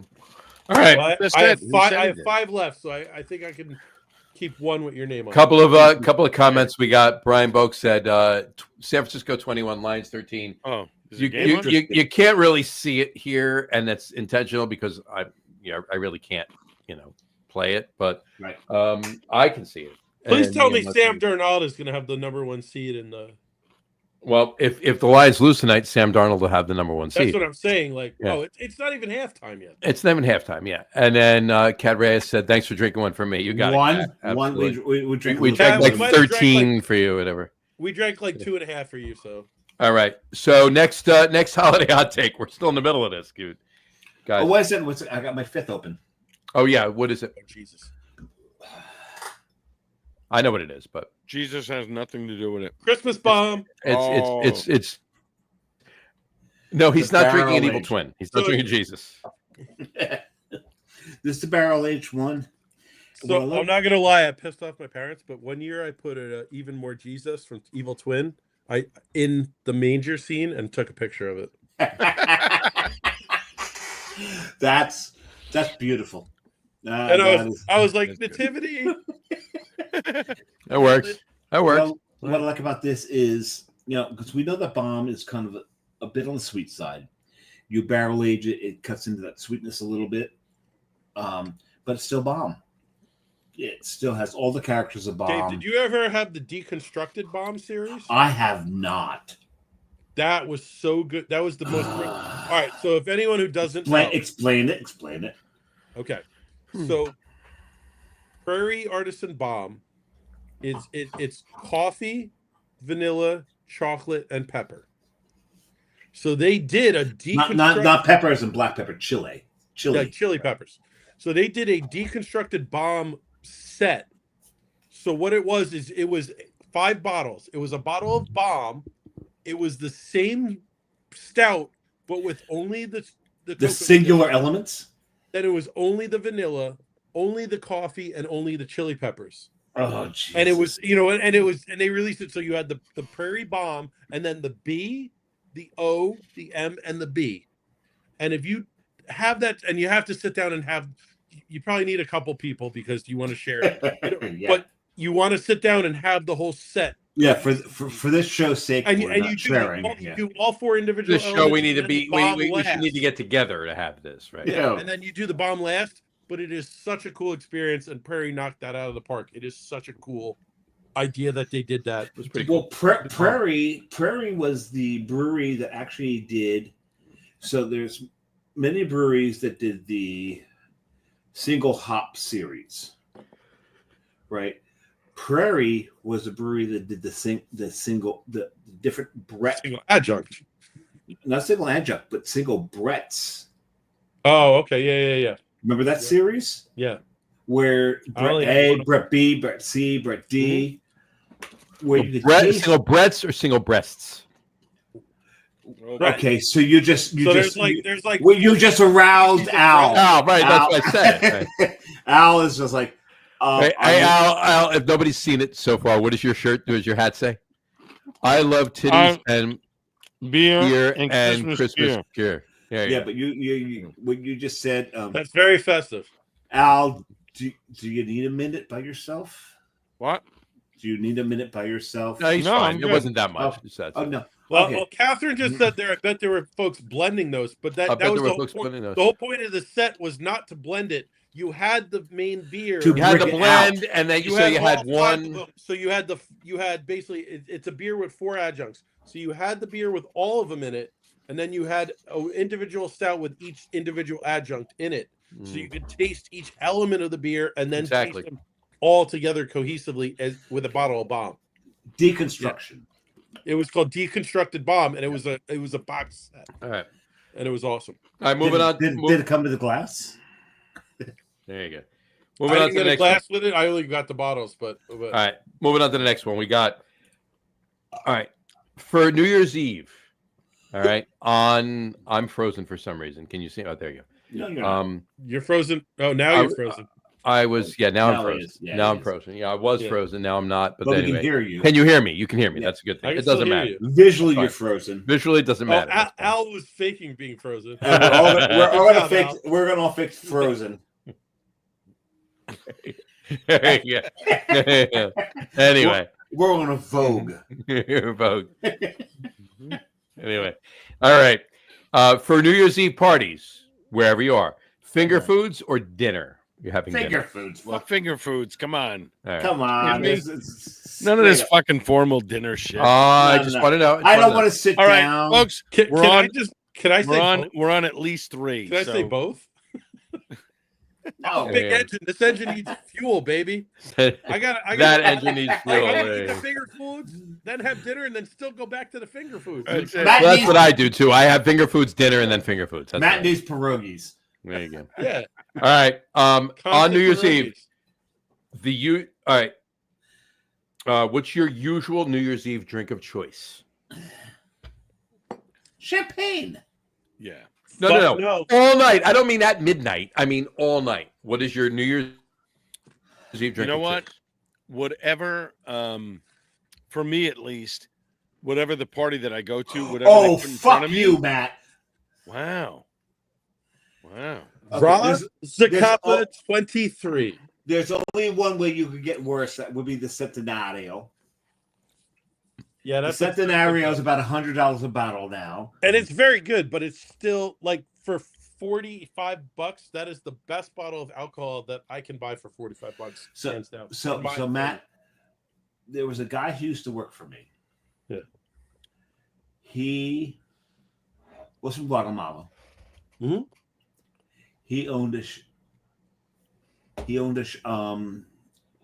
plantation. owned a shit. Nursery rhyme? He owned a Some sugar nursery rhyme? He owned a shit. He owned a shit. He owned a sugar plantation.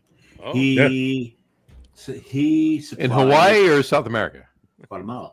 Guatemala. He, Guatemala. No, the best rum in the world comes from Guatemala. In Guadalajara? It does. Makes no sense. Matt's 100%. But he supplied some of the sugar cane to Ron Zacapa.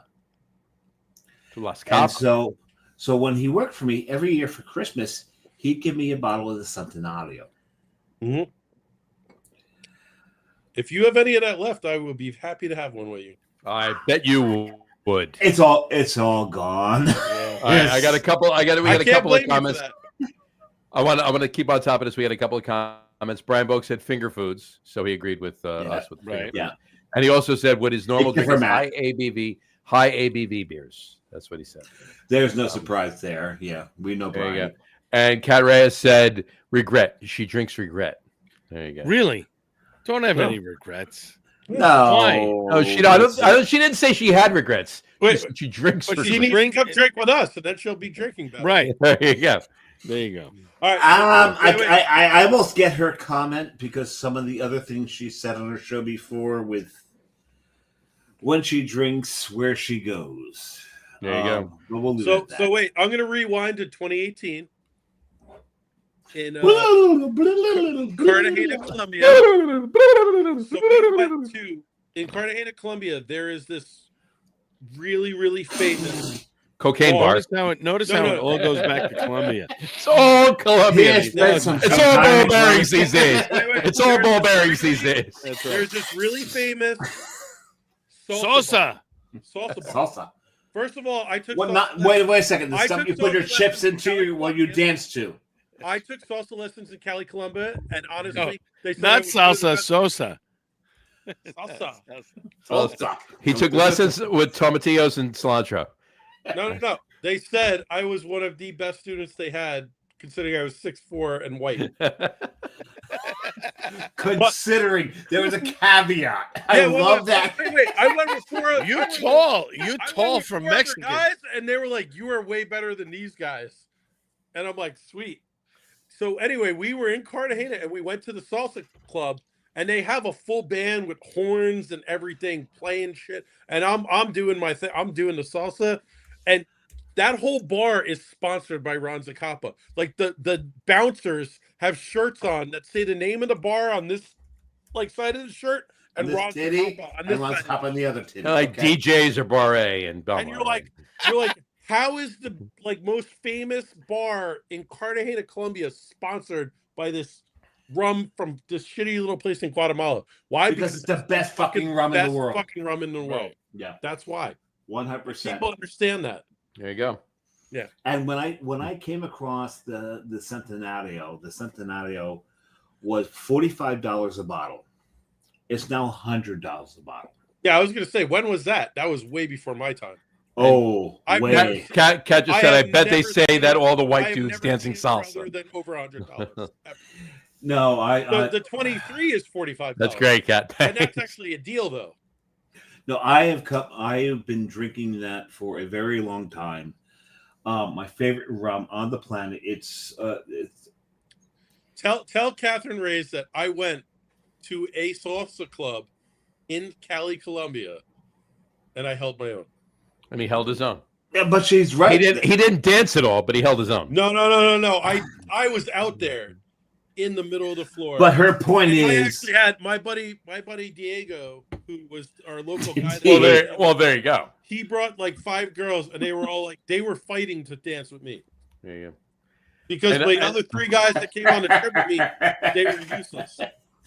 but what she's saying is they say that to all the white guys. And No. on that note, though, this is Actually, it's weird because no, in Colombia, like you get the she like, said must have been some good rum. no, There you go. you get some. Oh, yeah, Oh man. no, that's a really good rum. Some Yeah, places- man. Cat, you Come don't know. on. You You get the don't know. gringo thing where they like the big white guys. Colombia's not that way. Colombia, like they're not into the big white guys the same way that most of the Central and South America is. Yeah. Yeah. It was Tell very yourself- it was very disappointing because Colombia has absolutely beautiful women, by the way. Tell yourself what you got to tell yourself, but okay. There you go.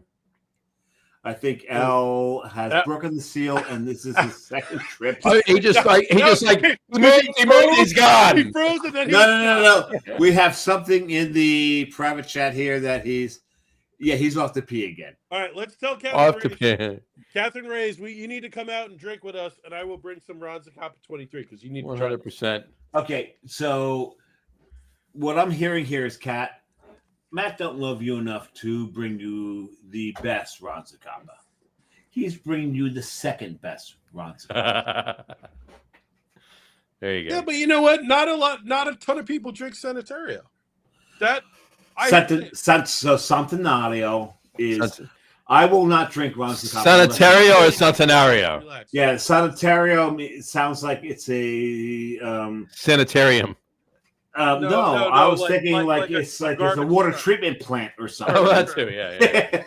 It's a landfill. A landfill. Yeah, Right, it's a exactly. landfill. The problem is every time that I get to a point where it's like I've had like their top level, I can't back it back.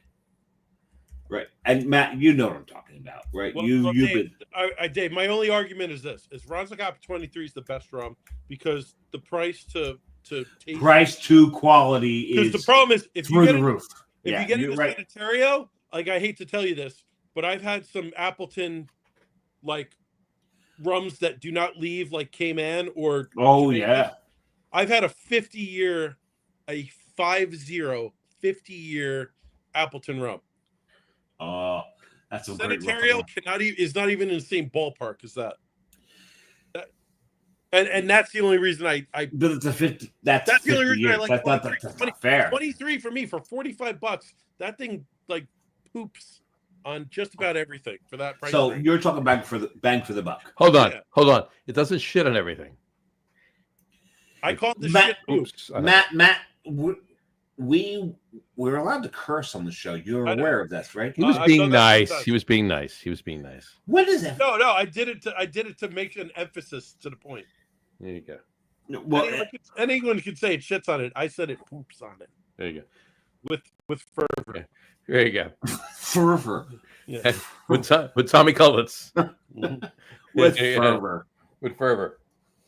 So we're gonna wait till I'll come back. I want to know. I'm worried though. Did he go to the bathroom or did he fall? That's why we didn't see him. So, is there a bathroom down the basement? Should we have to go upstairs to do it? Well, when he went before, he did not walk up the stairs. I'm assuming. Wait. I'm assuming there's either a bathroom or a slop sink, one or the other. So I don't want to be a dick, but like the wood paddling and then like the there he is. Oh, yeah. There's his belly. You know there's Al's banisters. It's like ridiculous. There we go. And I love that he's showing his belly because mine is getting there. Mine's here, right here. Matt doesn't have one. He's on the elliptical every day. So he's look. Oh fuck! I broke out a churro. Cafe churro. Oh, cafe churro. We got. I'll be up in the gym for 2 hours by 10 a.m. tomorrow. I'm still not done with the Black Ops. All right, we got half of this holiday hop takes to do, so let's go. Oh, yeah. Oh, here we go. Keep going. All right, champagne at midnight or stick with whatever you're drinking? Champagne. No, champagne at midnight. Yeah. Neither. What? I hate champagne with a passion. The only way I would drink champagne is if I have it in a black velvet, which is basically half Guinness, half champagne. Yeah. But you're not sticking what you're drinking, though? You're switching to something else? No, I'm going to drink whatever I want to be drinking at the moment. So I'm not saying I'm sticking with something. I will probably be drinking something for most of the night, and I will actually have the two. You'd rather stick with something. Drink picked out. Like if I'm drinking one, I'm drinking maybe like a lower proof bourbon, and then I will pick out like a high proof bourbon right for midnight. Gotcha. All right, fair enough. I will have something picked out. I will have a battle plan. Fair enough. Yeah. All right. But the whole thing is champagne, but never champagne. Never champagne. No, always champagne. I will never drink champagne unless it's in Guinness. Literally, I hate champagne. This year, the difference will be So Alana Miles needs to be playing. Alana Miles, Black Velvet. Right, exactly. And that little boy smile. But I'll be drinking champagne. I would have some Sanitario at midnight. Of course you would. Okay, so you're going to be okay. But no, this year, I'm throwing away all my champagne flutes. I will be drinking champagne out of a coupe this year, as it should be. Well, champagne is supposed to be drank out of a coupe. It's not supposed to be drank out of a flute. No. The whole champagne flute that's a bullshit thing. Yeah. You can't taste the champagne. The bubbles overtake everything. You need to drink it out of a fucking coupe, a champagne coupe. I love champagne coupes for champagne poops. Champagne poops. Did I actually say champagne poops? You said champagne poops, yeah. Oh God, I hope you marked that. I did, yeah. Champagne poops. Because my fifth beer on the Big Beer Show, everything's well over 12%. I haven't drank anything over 13%. That's correct. I like this. I went. Now Matt goes. Next up is Samurai, and then and then me. Yeah, I should be next, We'll see how this goes. We'll see how it goes. I'm sure my wife is super happy too. There you go. Up like I've already let the dog out 3 fucking times. There you go. This guy is bombed out of his mind. He's not doing shit. I got to get up for work in the morning. That's right, babe. I love you. God bless you. Good luck. Have fun. Good luck. There you go. This is what happens. This is what happens when you have no PTO left. And I have a ton of it. There you Thank go. you. Same here. Yeah. I'm using my PTO today. 4 weeks vacation, and I'm carrying 2 over into next year. There you go. Yay! Carrie just said, based on champagne poops, she's a verbal equivalent of a DUI. That's she right. said. Oh, And yeah. then Brian Boak just said, he's sticking what he's drinking. He has a bottle of Dom in the fridge for years. You know, that's funny. I have 2 bottles of Dom that I have not cracked since 94. 63. No, since 94. So I used to. At least it's not foo yuck. He's not that old. No. So Anyone know that reference? when I was- Dave, Foo you yuck, gotta know yeah, that. foo yuck. Foo yuck. So when I was 15, I Really? started working at a deli around the corner from my Man with the house golden on Staten gun. Island. Remember the golden? And Foo yuck. Foo yuck, yeah. yeah. Man with the Dun, golden gun. dun, dun, dun, dun, dun, dun, dun, dun, dun, dun, dun. So John, you could do the crawl down. I worked at a deli around the corner from my house when I was 15 on Staten Island, and Yep. through all of high school, college, the whole. Who thing, worked I in a deli of the 4 of us? Who worked in a deli? Show hands. Who worked Right in a deli? I could. You 2 out of want 4 your ain't bad. listen. You want your boar's head ham so that you could read the newspaper? No, I got it. No. What? No. My What? board's end. Thuman's ham. No. We didn't do Thuman's boar's head. Staten Thuman. Island. None of Boar's this head Thuman has shit. MSG in it. No. No. None of this Thuman shit. It was boar's head on Staten Island. Oh, we got a And- battle going. I'm just saying. We got hey, a throwdown. You Jersey gotta throw kids, you Jersey kids can do what you want. Us boar's heads people on Staten Island. I knew Henry Thuman personally. All right. You good know for where he worked before he started Thuman's? shitty cold cuts. You know where he Oh. worked before he started All Thuman's? I don't. go ahead. Boar's head. Yeah. All right. Well, whatever. That's why there were more boar's head cold cuts on Staten Island than there were Thuman's. Boar's So head's there been you go. around longer, and it's in New York. All right. Okay. Yeah. Well, Hey, Matt. so Yo. We need to really try to. Yeah, I don't want to have a cold cup battle right now. No, Oh Cold Cup, no! This is what I'm trying to say. We need to really What, pit wrap these this two up? against each other. no. Wait. Why? Look, I like some Boar's Head cold cuts. That's All right, but time out. I grew up with I got Thuman. an I'm a Thuman. That wasn't even my point. My point was I'm a Thuman's guy. Here. over the years at this deli that I worked at, there was a liquor store attached to it that the guy owned. That I collected a lot of bottles of Moet and all this high end champagne and this and that, whatever. Right. So I had a few bottles of some good stuff, and still to this day, sitting in my fridge that I have carried from my first few apartments on Staten Island all the way to now. My wife was like, "When are we opening this stuff?" I'm like, All right. "No, The We're ultimate, not opening it the ever. ultimate, the Do you want ultimate. to hear? kiss- Do you want to Hold hear? on. Hold that wanna thought. hear an Hold that thought absolute- 1 second. Hold that thought 1 second. I want to hear it. Hold that thought 1 second. Yeah. The absolute diss of the champagne sect. You want to do that, Al? Ready? Make a mimosa out of Dom. I'll get the fuck. No. Stop yourself. No. I have No, an absolutely that's an fantastic- insult. I have an Exactly. absolutely That's my point. fantastic Dom Perignon story. Go ahead, Matt. Mimosa. So Kill yourself. You I throw have- yourself right off the Verrazano. Kill yourself on live. That's right. I have one of my best friends since we were like 12. Trending like a motherfucker. So his dad owned a dump truck business. His dad owned a dump He's a truck dump business. truck Right. business for a. He was in sanitation. He And was his in name was- sanitation. He was not And in his name was sanitation. Esposito. He was not in sanitation. Esposito. Just shut up and listen to the story. His dad owned a dump truck business.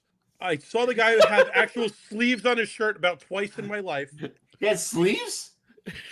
But you have to Twice. understand, so Twice. he had this absolutely epically perfect mix of I have a shit ton of money and like literally like no wherewithal or class of what's going on at all. Mhm. And but the thing was they're great people and they owned it. So my buddy went to get married. And this is also the time when I had dreadlocks and all kinds of shit. And his wife was his fiance. Oh my his God, fiance, you would dreadlocks. I've seen that. his fiance was like, "You're gonna cut your dreads for my wedding, right?" And I'm like, No. not a chance in hell. Like so I basically put all my dreadlocks into this big braid like thing, like to like make it as neat as possible. But Right. so I show up at his house the day of the wedding, and we've now let's So put Matt, this Matt was Jason Momoa before Jason Momoa was Jason we Momoa. now put this in perspective. We'd been going to proms for like 4 years because he and I both were Wait a second. fairly You went to fairly proms large, good-looking men, and we went. You went to proms for 4 years? We went to I proms as started freshmen. going to proms in '86 all the way up to '91.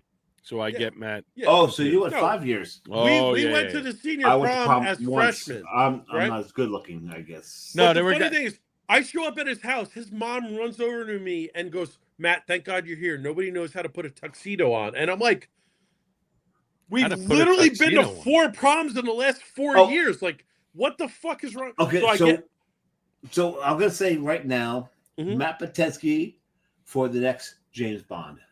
John looks asleep. I'm No, not- I'm looking. I'm No, not- he's oh, looking at all his right. phone. He's So anyway, let's so fast forward. Jess is giving him instructions right I now. get no, everyone- no, no, no. You'll see. You'll see. You'll I see. get everyone. Oh my dressed. God! It's another fucking selfie. I get. No, it's everyone not a dressed. selfie. Oh, thank God! All right, hold on. Let's go. Let's And go. wait, I'm gonna I take a get it. selfie right now. I get everyone dressed. You get everyone dressed. I'm listening to you, Matt. I get everyone dressed. We get the limo shows up. We get in the limo, right? Mr. Osmond takes his Donnie tuxedo Osmond? jacket. The last name was Osmond.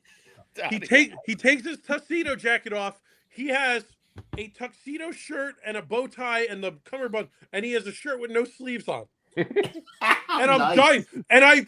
And so he literally goes, "Oh, hey, I got these bottles for us to drink on the way down to the wedding." And he has these two, like, it's like a 1977 and a 1978 bottle of Dom Perignon in a wooden box and all this shit. As it And we should be. open it up. So, like, we literally have to crack the things open and, like, we pour everyone champagne. And we're sitting in a limo drinking this fucking. And I mean, that was the only time where I was like, I will drink the champagne because it's like a ridiculous vintage. I hate champagne in general.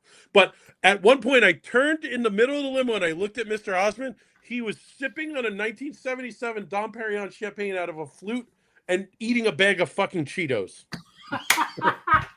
And I literally. And I While I was drinking Dom. as it should be. And I literally, no, I looked at him and I said, that is the perfect microcosm for like the wedding, this family, and everything. And it's just epically awesome in how like ridiculously unabashed it is at how they deal with things. And I love my buddy Jimmy and his whole family, and they're awesome. But it's like they have this absolutely amazingly American perfect mix of money and like lack of class, and it's just epically awesome because I always go there and it's like the most ridiculous shit, but I have an amazing time. Right. But then, That sounds like my bachelor party. I couldn't Yeah. find any dreadlocks. I was trying to find dreadlocks, but, right? but Matt, you said something. But there you Oh. go. That's- There you go. Oh. But Matt, Well, Nice- I mean, nice maybe you baby. should ask. Maybe you should talk to the source. but well, I'm Matt, sure you could put them up faster than me, but you were busy talking, so I figured I'd look. But Matt, you said something beautiful. Having the money and lack of class. Right. Those two things combined are beautiful. Absolutely. There you go. There's the dreads. That's about what? That's about real. That's about what? 40 pounds ago.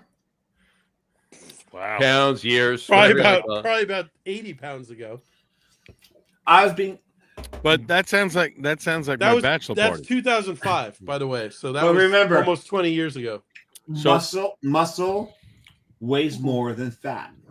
So I'm not being. I'm not Which being which mean. is I hate to say it in the last 6 months, which is why I haven't changed weight, but I'm actually down to about 12% body But- fat. Matt's experience sounds like my bachelor party. Oh, story. Yeah. So my bachelor party, we go out to dinner on Staten Island. It's my closest friends. My You just father-in-law. ruined this by saying Staten Island. Why? No, we didn't. Stop. Yeah, I'm kidding. Come on now. So we're at the Elm Park Inn, right by the Bayonne Bridge. Fantastic food.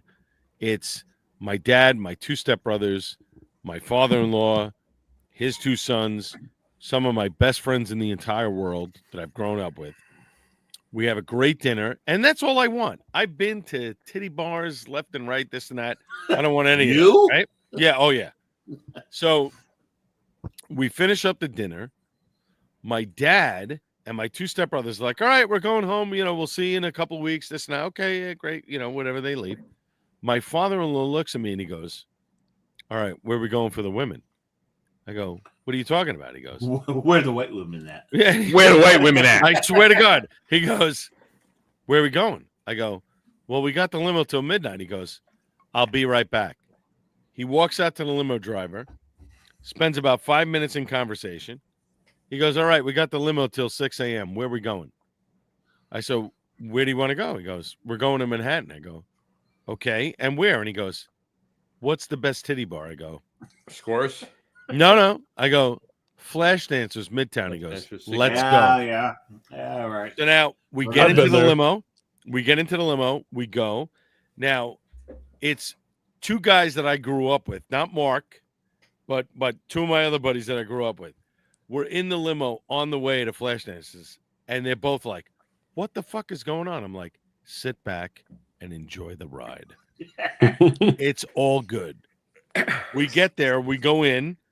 We're drinking. We're carrying on. Everybody's having a great time. My father-in-law looks at me and he goes, what's in that room back there? I go, that's the champagne room.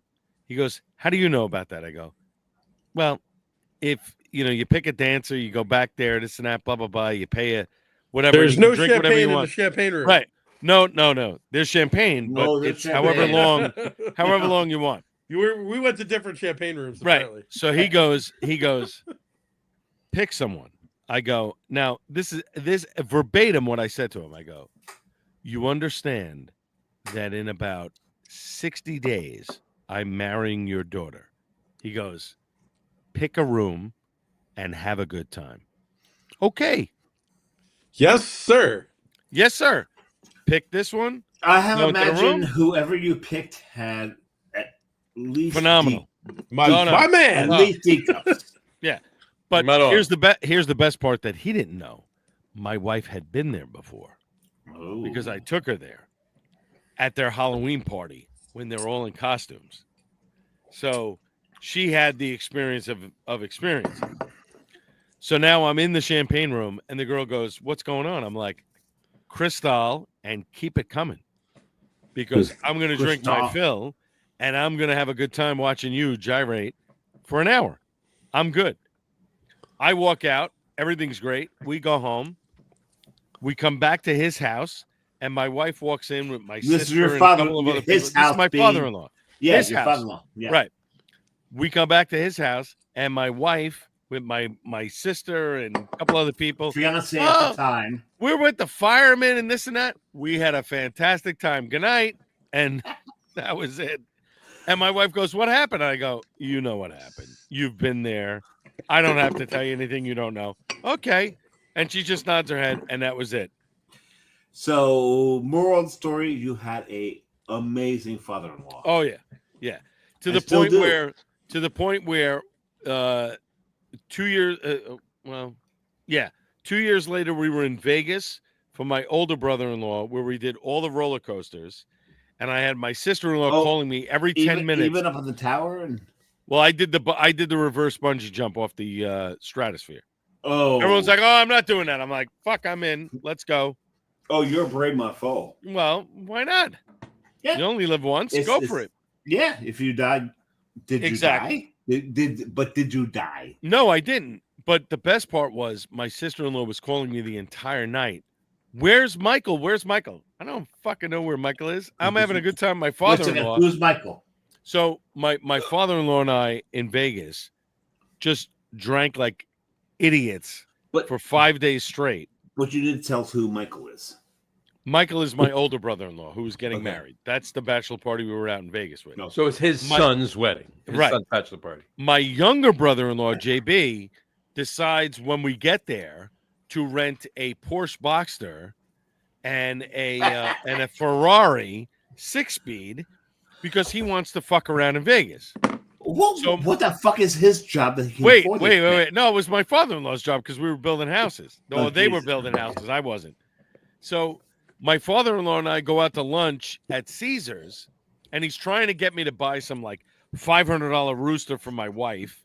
And I call up my wife and I go, "Your dad wants me to buy some rooster that's like $500," and she goes, "Stay away from." Explain rooster. It's some fucking metal, whatever it is. And my wife goes, "Stay away from my fucking father. He doesn't know what he's doing." I'm like, "Okay, all right, whatever. We're having a good time." Okay, we get back to the hotel, and the Boxster and the Ferrari are parked in front of Treasure Island. So my father-in-law goes, "That motherfucker." That's all he says. We walk into the hotel. My younger brother-in-law comes out and goes, "Dad," he goes, "give me the keys." He hands him the keys to the Porsche Boxster. He goes, No, motherfucker. I want the keys to the Ferrari. Fucking Ferrari, yeah. Takes the keys to the Ferrari. 10 minutes later, he and I are on our way out to California on I-5 doing 150 miles an hour. He's got the fucker in sixth gear, and he's laughing his ass off. Oh, as I would, yeah. He's got the hammer. I mean, the hammer is dropped. We're blowing by people. He don't give a shit. We're Fuck easily the cops at this point. Wait. Raise your hand if you've driven a Ferrari over 100 miles an hour. Not me, but I've been a passenger. 165. Yeah. And I Raise your hand if you've been driven a car over 150 miles an hour. Right. Thank you. That So- I've done. And I almost shit my pants. We're doing 145, and he looks at me and he goes, Oh, I might do that now. "Mom doesn't have enough money in the safe to bail us out." Does a 180, drives back to Vegas. Really? I mean, I swear to you, I never laughed so hard in my life for the 5 days that I was out in Vegas. We did a red eye coming back. I landed at Newark and had to go right to the fucking jet game to work. It was in absolute insanity. It was absolute insanity. That's great. That's Yeah. great. It was sick. That's great. And then when my younger brother-in-law got married, we were at some strip club in Pennsylvania, and one of the girls Up in the grabs me- Poconos? Depends on where in Pennsylvania. No. Oh, Central PA, no. right? And I'm pouring the carton right now. 'Cause- There you go. Oh, there you go. there you Up in the Poconos, they're like Pocono Mountain, there's a strip club, and it's literally like the AAA Triple, thing double where A. like all the girls are smoking hot, but they haven't Yeah. bought their boobs yet. And as soon as they buy their boobs, they go to New York City and work Right. like scores or okay. flash dancers. Okay. All right. Never mind. We'll continue your story. All right. So we get to this place. We're on the first floor. Everybody's drinking. We started at the TGI Fridays in Bridgewater, which was already a shit show. No. We get in a bus of like 30. We drive to this place in Pennsylvania. It's all of my younger brother-in-law's friends, and I know half of them, and yeah, whatever, high-fiving and this and that. My father-in-law and his lawyer, who's my lawyer, for like a couple of real estate transactions. All right. Oh, this is not going to end well. Yeah, no. So we go into this bar, everybody's drinking, and now it's go up to the second floor. All right, go up to the second floor. Okay. We go up to the second floor. Everybody's having a good time. Next thing you know, it's all these fucking strippers. They come in and it's fucking mayhem. And I'm just like, all right, I'm just going to be chill, whatever the snap. Within an hour, they throw me on the floor. I rip my pants, the back of my pants wide open, like somebody just went like this. Girl rips my belt off me and starts whipping me. My father-in-law and the lawyer start raining dollar bills down on top of me. Oh, they're making it As rain. one does. Yeah. And I go, okay, let it rain. Whatever. I'm in, this and that. I get home. My wife's like, what happened? I'm like, I'm only going to tell you what happened to me. I don't know what happened to anybody else. I don't care. It's not my problem. This sounds like an X-rated SpongeBob episode. It was. And whatever. It was. It was absolute insanity, and we Right. had a fucking blast. Brian Bogue just said 125 in a car, 140 passenger on a bike. Wow. Yeah. Oh my God. Oh, hold on. No, A motorcycle or 165 and a motorcycle or a Schwinn? I mean, yeah. All right. Kidding. That's fast for a bike. No, Okay. Okay. This, 140 on a bike. That's crazy. 140 on a bike. Hold on a second. This beer is easily 6 years old. Tremendous. Really? It still holds up. The cinnamon is there. Everything is there. Augie, God bless you. God bless you. It is fantastic. There you I'm go. pretty certain that Augie is godless. There you go. yeah, All I right. don't know if he sold it. We have- if he sold his soul to Satan. God bless him. We got 4 left on the hot takes, so I'm going to breeze through There's this more really hot quick. we're, takes? st- we're still jeez. doing this? Well, Oh, we keep shit. going on tangents every one I do. So Wait. But I drove a Ferrari 165 miles across Alligator Alley in Florida. there you go. Oh, wow. I did the same thing with a. Where was Jan Michael Vincent? Yeah. Wait. No, the best On part was- a subway in New York with The- some the best guy part clinking was- bottles together. It was like a Tuesday at like 1:30 p.m. Come out and and there were no cars on play. the road. But you have to understand how scary that is because you have tunnel vision and like there's you see a black dot on the horizon. Next thing you know, you're like zing right past that car, right? So I Because did- you're I going did- twice.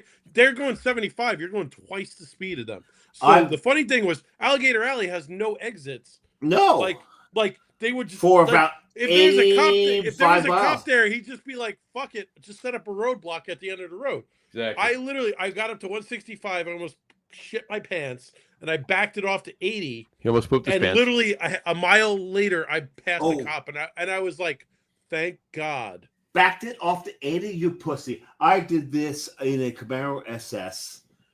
Dude, I I got got a Ferrari up to 165. I think that was enough. 165? No, I got a Camaro SS above that. P.S. It was a F355 convertible, so I took the top down, and all I had, I'm sitting there with the air blowing over me, and like just the V12 screaming behind me. It was a I was- motorcycle that in Rockland County. That for was Brian, enough that's for what he me. That was enough for me. Yeah, so the Camaro SS I had was a convertible, and I did that across. I got up to 180 on that motherfucker. There were cops I passed where they're just like, screw this. I would have died. And the person that I mentioned about the marshmallow through the keyhole had to text me at this point. I hope you hit an alligator and die.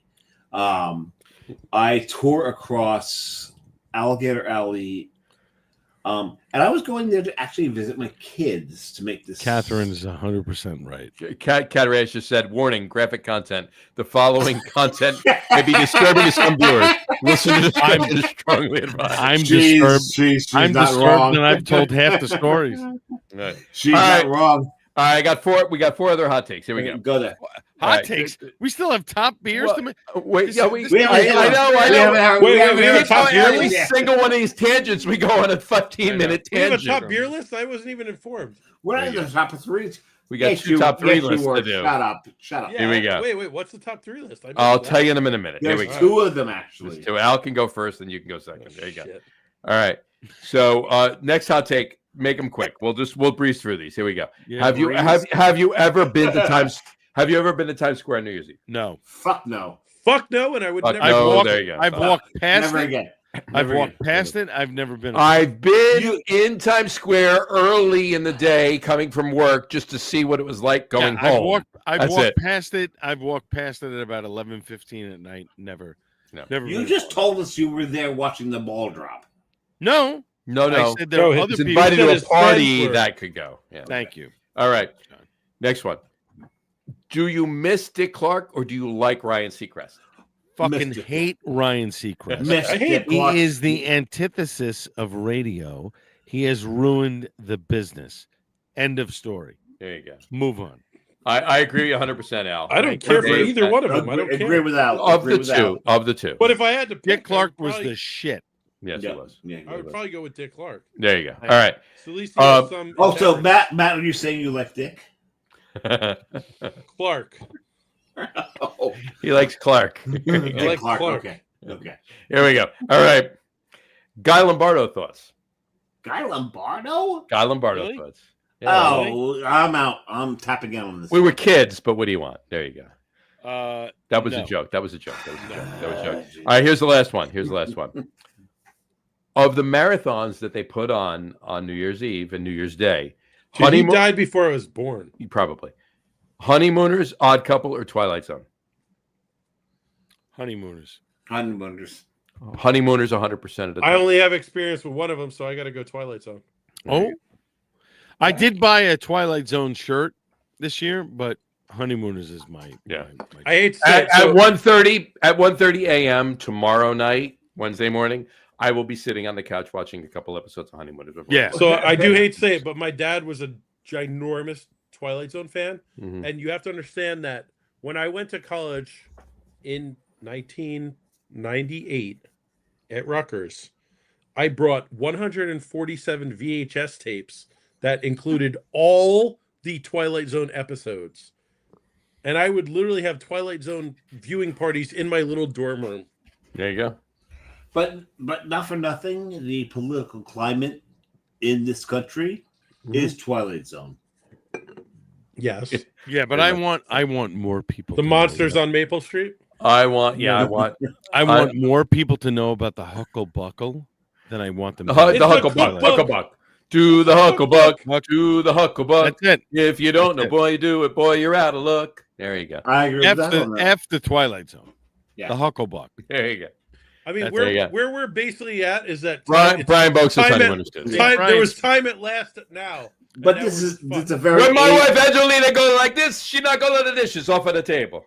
but this is a very age specific question. That's true. That's Would true. the real Martian please stand up? Oh. Yeah. There you go. Matt is a child. If he went to college in '98, I went in '78. In this right? group, I am. He's older than all of us on this show, yeah. He is. There you go. Yeah. So, all right. Yeah, Honeymooners is. I mean, I could graduated of the classic 1997. 39. I could sit here and recite every line of that. So technically, I went all to three of them. college in the fall of '97. To be fair, You went to college in Oh the fall of my '97. God. yeah.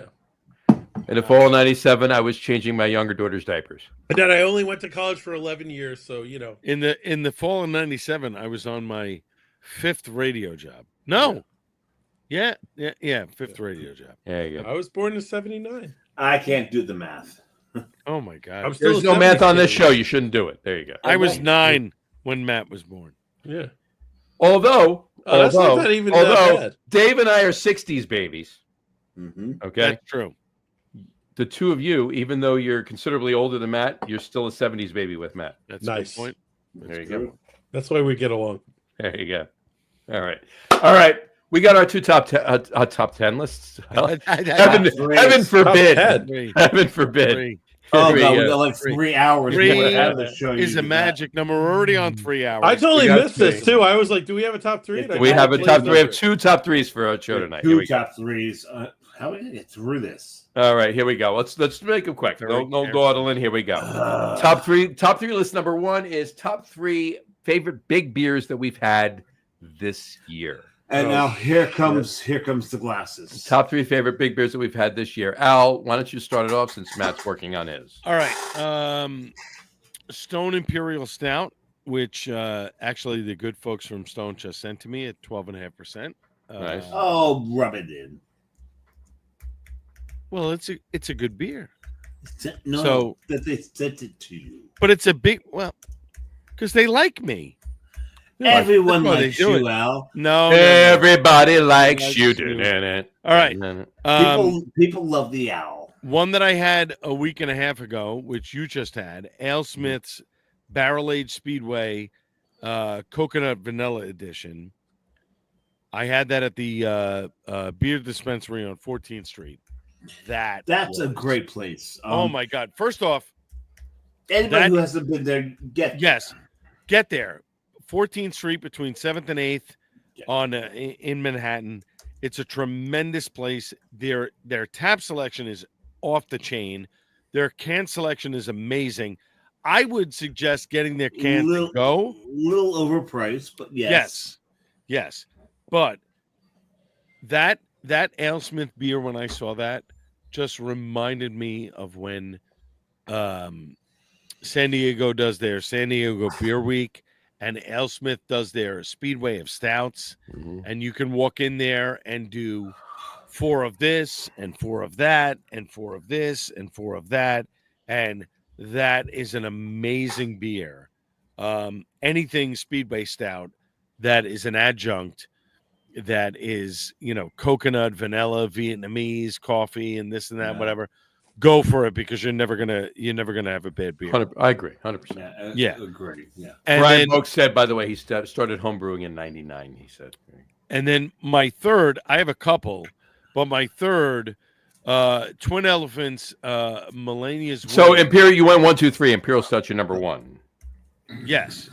From Yeah. One, Stone. 2, 3. Okay. Twin Elephant is number 3. The Melania's Wings. It was a year old. Coffee, vanilla, hazelnut. Unbelievable. Finally cracked it. Delicious. Out of sight. And if I had to pick a fourth, a sort of honorable mention, Cane's Night of All Dawns 2023, Banana Foster, French Toast. Really? Wow. I mean, the sweetness, the So you got the charred sugar with the banana. yeah, unbelievable, Very nice. unbelievable. I was picking up bottles of Night of All Dawns, and they had that there on tap, and I had a taste. Tremendous, There you go. tremendous beer.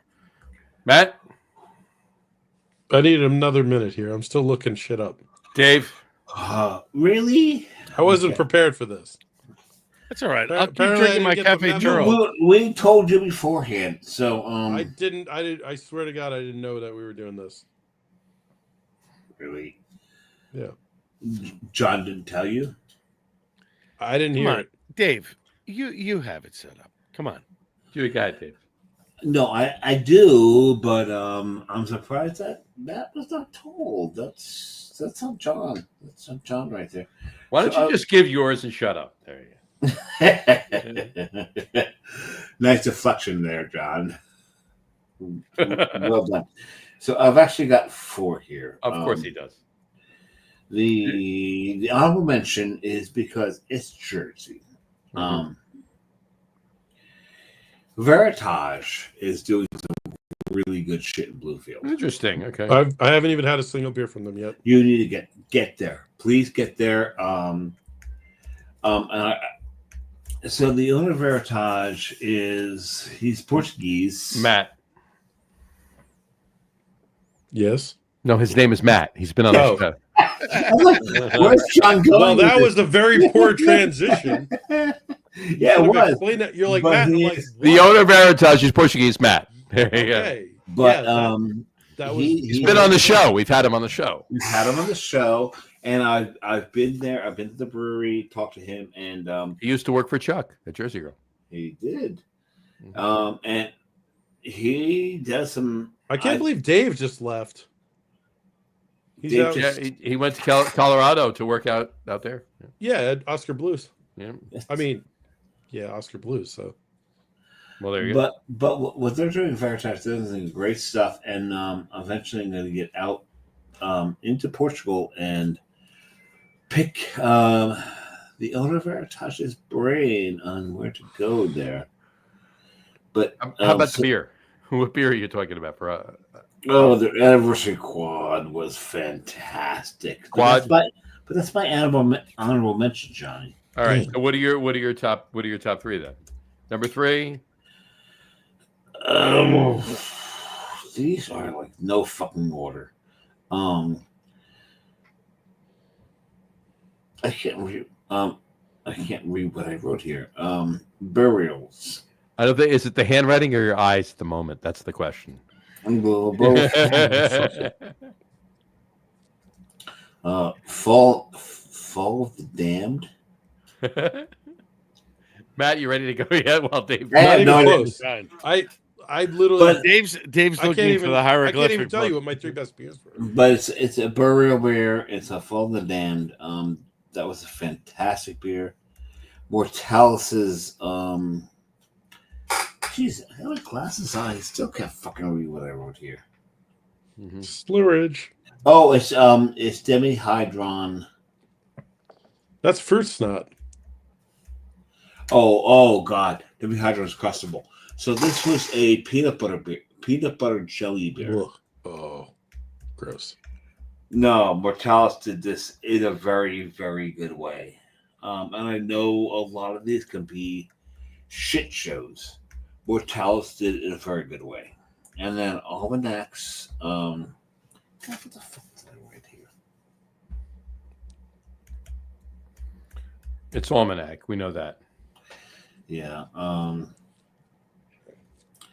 Gotta have I'm trying to filter my check-ins from the last year on Untapped. I can't. Yeah, I know. I just tried. Well, I'll give mine if you haven't done yet, but just give I Dave. haven't even come Dave close. is with Almanac. Dave. Problem with is, I Almanac. don't rate beers, so it's kind of hard to sort through.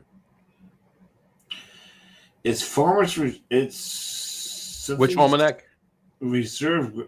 I mean, I don't need to look through like 50. I really wish I could read this. It's a reserve. It's one of the reserves. It's Maybe we should have done this before we started drinking all the ridiculously high. Well, octane I beer. feel ill prepared because I wasn't told that it was a top 3. Well, you can keep working. You keep working on yours. I'll give you mine. so that's John's fault for not telling you Yeah. what we're going to do. I would have prepared. I mean, better. I found out an hour before, and Okay, I wrote. I've But only it's had still- I've only had like 1,500 beers this year. It's not that easy to So- narrow it down to the top 3. Or, you know to actually. I mean, Matt, would you actually have prepared?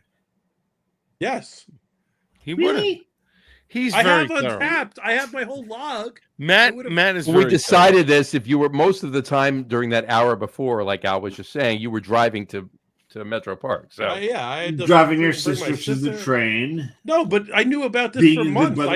I could have prepared. we this, didn't. like, We didn't weeks pick ago. I'm gonna this. eat more Chex We didn't Mix. pick this before. Okay, so we're saying that John's at fault here. Well, because we didn't pick it beforehand. So not for. Okay, so you're driving your sister because I found out about the top 3. It's about And it was an hour before the show. That's when we decided. 5 hours ago. No, it wasn't and- 5 hours ago. It was an hour. It was an hour before the show. Maybe 5 hours ago now. Yeah, true. Yeah, An 5 hour hours before- ago. So you did Matt ugly. All right. Okay. Anyway, Wow. I'll give you mine. You While kind Matt- of fucked me. While Matt John fucked you. While Yeah. Matt works on his, I'll give you mine. Here we go. And some of these might be Matt's because a couple of these I actually had with Matt. There we go. So I got 2 honorable mentions. Yes, I see what you've done here. There you You go. don't want yours taken, so you screwed Matt over. No, not at all. So here we go. Monsters in the Closet 2023 it's a barley wine by Buttonwoods Brewery. Oh, you know I love Buttonwoods. Of course. And Any Rhode Island brewing you ever mention. that's my number. That's my honorable mention. And my second honorable mention is Maple Bourbon Barrel Double Negative. It's a barrel-aged imperial stout by Grimm. And when I had it, I was sitting with who was I sitting with? Oh, Matt. There we go. So there you go. There you go. My number 3 is also from Grimm, Pictures in the Sand. It's a barley wine aged in Amaro and bourbon casks. So that was very tasty. My number 2 is a very old, very special barrel-aged barley wine from Interborough. Oh, Jesse. Yep. And my number 1 is Hex Like a Cow. It's a maple black barley wine from Burlington Beer Company up in Burlington, Vermont. I've heard of them. Yep. That's my number 1. Yeah, I've heard of them too. Those are mine. Matt, you close? You I got one. go for it. I got one. Go for it. No, just keep chatting amongst no, yourselves. no, and give me like 1 minute. Well, I mean, we have another. We have our second top 3 is very easy. Is a lot easier than this, if you will. So, no, for me it's not. well, for you maybe it's not, but I mean, anybody. 3, would- it's No, Imagine I travel quite a bit. Well, that's you because you travel all the time. You just go out and about. And there you Yeah, go. yeah. Matt does too. Matt does too, but he does other things while he travels. So there you go. Matt's. I got to give it to Matt. I got to give Matt props. Because he's actually going through. Here's the thing, folks. Matt's actually going through his Untapped, and he's going to give you his top 3 big beers from this year. He's just not going to pick 3 big beers that he had that he thought were pretty damn good. He's actually going through them, and he's going to give you his top 3 beers. So you can. I don't even know if I'll give you the top 3 from like the last 6 months because why not? I can't go through 1,500 beers. But... Go for it then. Go for it. The top 3 from the last. Well, no, I'm getting close. And well, he does that. All right, I'm gonna call an audible and figure it out. But there we go. Well, he calls his audible. I'm going to stretch out that. Oof. I am fading big time. Well, we got to get Matt's 3. We'll do our others, and then we'll end the show. So there you go. Okay, I'm gonna just throw this out, and it's no particular order, but go for it. So, first one is gonna be a mead. Mm-hmm. Oh, so it's called it's Snake in the Rye from Pips. So Pips? if you have never had where's Pips? I don't even know, but Pips is the second best meadery in the world right now, after Brulahan. Because Bellevue shut down. Yes. Okay. So have you heard of Blue Suede Shoes? Sure. So Elvis. It's a blueberry cashew vanilla mead. Right. And it's probably one of the best meads in the world. Mm-hmm. Snake in the Rye is a variation on that, where it's not bourbon barrels, it's rye barrels. And that shit was fucking amazing. It is deep, dark blueberry, smooth vanilla, crazy cashew, and then like a rye barrel finish. It is one of the cleanest, craziest adjunct meads I've ever had. Second, or whatever, there's no real orders. Double barrel aged coconut killer as fuck from I don't even know who that's from. That's from Boiler. Ta-da. And it's multiple barrel aged. It's Old Elk and Willet and a bunch of shit, but it has Who's it by?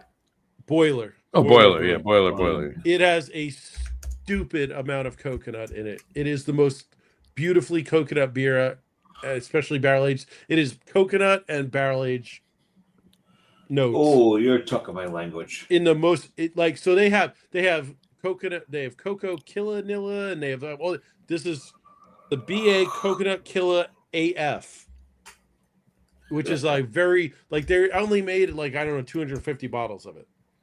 And it is stupid good. It is the best coconut beer I've probably ever had. Nice. And then last is we're gonna go back to Forager with their they have Nillers, where it's NILLERZZZZZZ whatever, and it's got 7 types of vanilla in it. It's blend 7. It's 2024, so it's an Imperial Willet bourbon barrel aged stout with 7 types of vanilla in it, and it is one of the best vanilla beers I've ever had. Nice. Super vanilla, perfectly matched with the barrel flavors. Boom, delicious. Nice. Killing it. So, All right. On to you, John. There you go. I did mine already. Oh, right.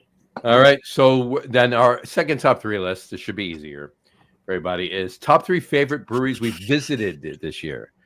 Top 3 favorite breweries we visited this year. I mean, it can be anything technically for the first time, but top 3 favorite breweries we visited this year. So there you go. Al, if one of them isn't in New Jersey for all of us, I'm going to say bullshit. Okay. 2 of mine are in New Jersey. There you go. Go for it. All right. So first up, Bakes in Belmar. Okay. The one I was talking about. Great.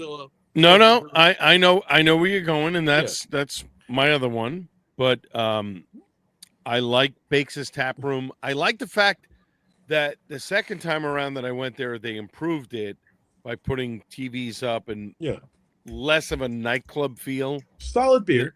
Really solid beer. Solid beer. But their initial, when John and I went in December of last year, it very much had a nightclub feel to it. Sure. It did. but It would have fit in Florida. yes. But now, I think they have seen the rhythm of what. Wait. I know Dave is like, wow. No, look at I'm still here. that. Well, I know where okay. Matt went. There you go. Yeah, I don't know what that I'm was. just making sure. Just making sure. The other Jersey brewery, Icarus. The new one. Yeah, there you go. The All right, new you know one what? is I gotta be new honest one with you. in I brick. didn't- Come I on, didn't come on. The think new about Icarus that. has to be on all 4 of our lists. There's no Yeah. doubt about it. Without a doubt. Without a Without a doubt. tremendous brewery, tremendous space. Oh, absolutely. I love the fact that you have a beer garden, you have an inside, an upstairs, you have so many different things going on in that brewery. 20 some odd taps, 25 burgers next door that will deliver the burger right to your table wherever you're sitting. And they did. Even And- outside. Yeah. And And the poke. the poke, but Jason built that place as if none of the New Jersey rules were going to be moved. It was all going to be the same. Sorry, I'm up in the game, and we're No, I got it. We're doing a little whistle big small batch. I like the fry. whistle pig. This is my go-to, but He did that. not much left. He did that tremendously, Yeah. and to me, that is the killer spot in Brick. Yeah. Like go there, have a good They time. moved from Lakewood to there, and I think that was a great move to begin Yeah. with. It's a much better spot for him, and 100%. I mean, I've talked to him. They've gone from selling 7,000 pints a month to 27,000 pints a month. Yeah. That's insane. And I'm not surprised. No, and as they should. I mean, the beer quality is great. The location is great. Yep. Like it's a great place to be. It's where I went. My buddy Ryan Marr, who's a comedian, hosted a comedy show there. We went Right. there for that. That was an amazing event. Like they're killing it on so many levels. They Yep. did a great job. So okay, 100%. so the rest of us only have a top 2 because All right. So Icarus my is on third everyone's my, list. my third Mhm. might be a little underrated, but Matt, I think will agree with me on this one. Night Glow's spot in Brooklyn, who Yeah. Matt turned me on to at the New York City Beer Fest last year. That is a killer spot. So you walk in, there's coffee in front, beer in back. And what a tremendous job that Johnny does managing the coffee, the beer, all of it. It is a phenomenal spot. I encourage people, hit Brooklyn, go find Nightglow, but hit the coffee first, then go in the back, have the beer. Every single beer is on a Luca pour. Tremendous. Love it. I love it. It's one of my favorite spots. That is awesome. Go hit it. I'm done. There you go. Lions just went up 31-28. Nice. There you go. All Matt, right, so this is places I've been for the first time. go for it. Well, Icarus is on the list, so we're not even going to go there. That's one of the 3. Right. The number 1, honestly, was Hill Farmstead. Oh, all right. I had never been to Hill Farmstead, and I go up to Vermont every fall for at least an extended weekend, do a bunch of hiking, take a bunch of photos, try to get some fall color. I actually had one of my good buddies who does a podcast, and we go to multiple shares. Like we're probably at a share every other week at least. So I drink a lot of beer with him, and he and his girlfriend were up there that weekend, and he was not too far from where I was staying. It was just kind of worked out that, and actually I had a third buddy that I go to shares at his house all the time. The 3 of us all happened to be up in Vermont the same weekend, which pissed 1 or 2 other people off, but we're like, we didn't plan this. Like it just happened. But they were like, oh, we're going to Hill Farmstead. So I was by Waterbury, which you're still like probably almost an hour drive up to Hill Farmstead. But I'm like, what else am I doing? So I drove up early. Right. I found a little cool mountain to go hike.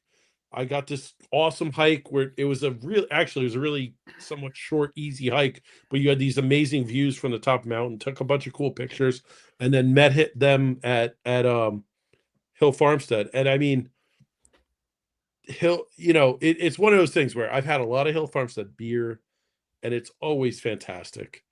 But when you go there and you're just like, God damn, this beer is good. Because it's fresh. They're pulling it off the taps. And you're like, God damn, I love you guys, but at the same time, like, just make one thing that's at least somewhat mediocre so I feel better about me as a brewer, because their shit is so amazing. And we had some pale ales and we had some sours and we had a bunch of different stuff. They had a plum beer. The plum beer was one of the most crazy plum delicious beers I've ever had. And it was just a cool time. Right. And we have Icarus and oh man, I'm trying to think of what else. So I went down around my birthday. Yeah, Dave's just MIA. He's MIA.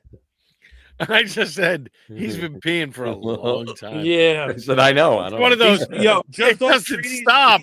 He's passed out on that couch, like just off screen. We know this. Hopefully he's pissed on the toilet, not the couch if he's peeing. But long story short, yeah. Hopefully he didn't like pass out and like crack his head Right. on the toilet or Right. something. If he did, it would have made noise and Kerry would have came through the door. That's true. Door and looked. That's Yeah. true. And so every year my birthday's in early March, and every year I try to go on like a little beer trip, and I try to go somewhere I haven't really been or whatever. So this past year I decided to drive down into Delaware, and I basically I hit Dogfish, which because I hadn't been there in maybe almost 10 years. Right. And now it's very different because they have, like, when we went to Dogfish, it's like you took the tour and they had like 5 beers on tap and you tried them all and that was it. Now they have like the cocktails and the Right. this and that. So it's a totally different animal, and it was cool to see, even though it was the same place. But I went down and I tried a bunch of beers, and I ended up like at Dewey. And if you haven't been to Dewey, and I was lucky, I've 'cause I had was their there in beers. March. And you went to the new space, the new Dewey space. Yeah. The old And the space is So a lot smaller on the right on the park, front. even in March, which is the complete and a rainy, shitty weekend where it's completely off season, the parking was atrocious. Right. But I will say that Dewey had really good beers. So it's a little beat spot. It's nothing crazy, but they had really good hazy IPAs. They do it. They're really good friends. They do a lot of collabs with Heavy Real too. Right. Yeah. Dewey. And then I took the next day I took the ferry. Well, I went to Brimminghorn. So now I'm going to go in another meadery, because if you haven't had Brimminghorn stuff, it's funny when you go there. It's pretty traditional, but like the owner of Brimminghorn was good friends with Sergio, so he would always give us a bunch of bottles, and I'd always have some weird Brimminghorn meads to try when I was at Melvino, and they just make really cool mead. Yep. It's really good. And it's pretty clean flavored. If he does like a chestnut fucking mead, it tastes of chestnut, and it's not super overdone. It's not like super hypey. He doesn't have 15 adjuncts in something, but I'll tell you what, it's damn good mead. So I went there. I literally went there. I had about half an hour where I had to like drink and then leave because I had to go make the ferry. But they gave me some good meads, and I really enjoyed it. So I would say that Brimminghorn was probably my last place in the 3 that I really enjoyed this past year. Nice. So Nice. So it's Hill Farmstead, Dewey, and Brimminghorn. well, I would say it's Hill Farmstead, Icarus, and Brimminghorn. But Dewey's like my like whatever you want to call it, my bonus. There you go. You guys have bonus all the time. I don't want to shit. Stone just sent me an email. They're sending me something. It's supposed to come on the 8th of January. So I'm like, all right, yeah, whatever. There you go. I can't get rid of these damn hiccups. Hold your breath. I've been doing it like the whole time Matt was talking. All right. I just texted Kerry asking her if Dave was okay. He's back. There you go. He's good. I see the belly. I see it. Hi, Dave. Hi, Dave. That entered the frame long before the rest. All right. The timing is good. And hopefully he puts his cans on. There you go. Does he Dave, know what Does he you know what missed cans my are? places. Al, does he know what cans are? I hope so. Do you know what cans are, Dave? He's been doing it long enough. Well, it depends on Cans. which. It depends Cans. on Like, which. you put your cans on. Do you know what cans So are? we're not- talking about either Yeah, what's I was not gonna say titty- cans contains have beer or different- what's different- on Al's.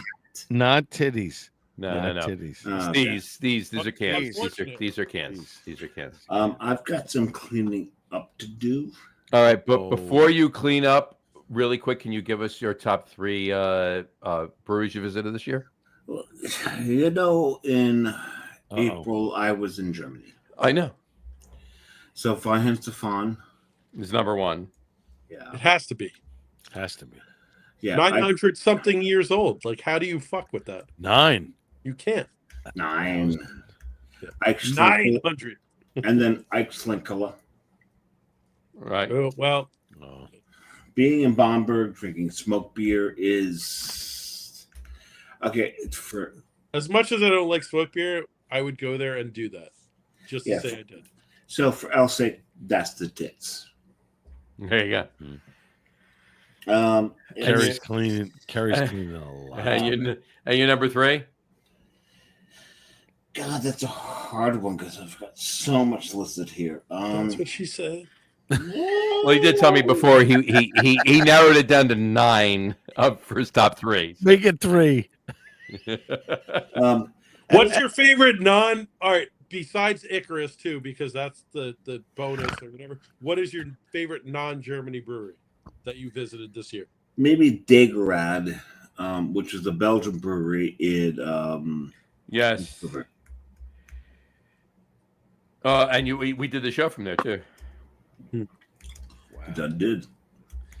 All right. This might be the drunkest. It's It's the second. No, it's the second. It's the second. I'm gonna have to have Second. a little nip of something else. It's so. the second because he was. Yeah, it was the first show that Tom Mulvihill was on 5 years ago. That's when he was. That's Yeah, I fell asleep, but I need actually to fell asleep. find more paper products to clean I know up. John likes this, but What has happened? Oh, I love that. I have a bottle right there. There you go. So, Al, have you had this dark rye? No. yeah, I may or may not have to accidentally bring this to the bottle share then. Oh, there you go. should. Dude, You should. the dark rye, I mean, normal basil Hayden is solid. I like it. The dark rye is otherworldly good. I don't know. It's just fantastic. There you go. All right. They just screwed up and got it Oh. completely right. Look at him. All right. No, This this next time is he- good. This is good. This is good. This is This is good. good. So we get some That was almost a characteristics there. straight line. Almost. a It was straight almost. I'll give you mine line. It really was quick. a little. Go ahead.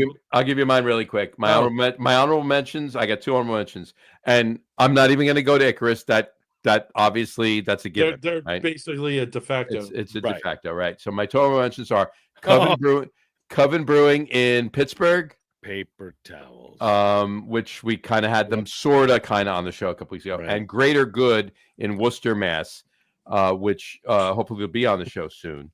But my top 3 are number we just 3. lost Dave. I know I don't know where he went. I think he fell. Did he He went just down. go down? I think he went- just went down. I went looked down. down at my phone for 1 second and Yeah, he looked did. back up and he's gone. Like the He's paper gone, yeah. towels were hanging on the edge, and then he went down. And then they were it, yeah. yeah. My number 3 is Buttonwoods Brewing in Cranston, Rhode Island.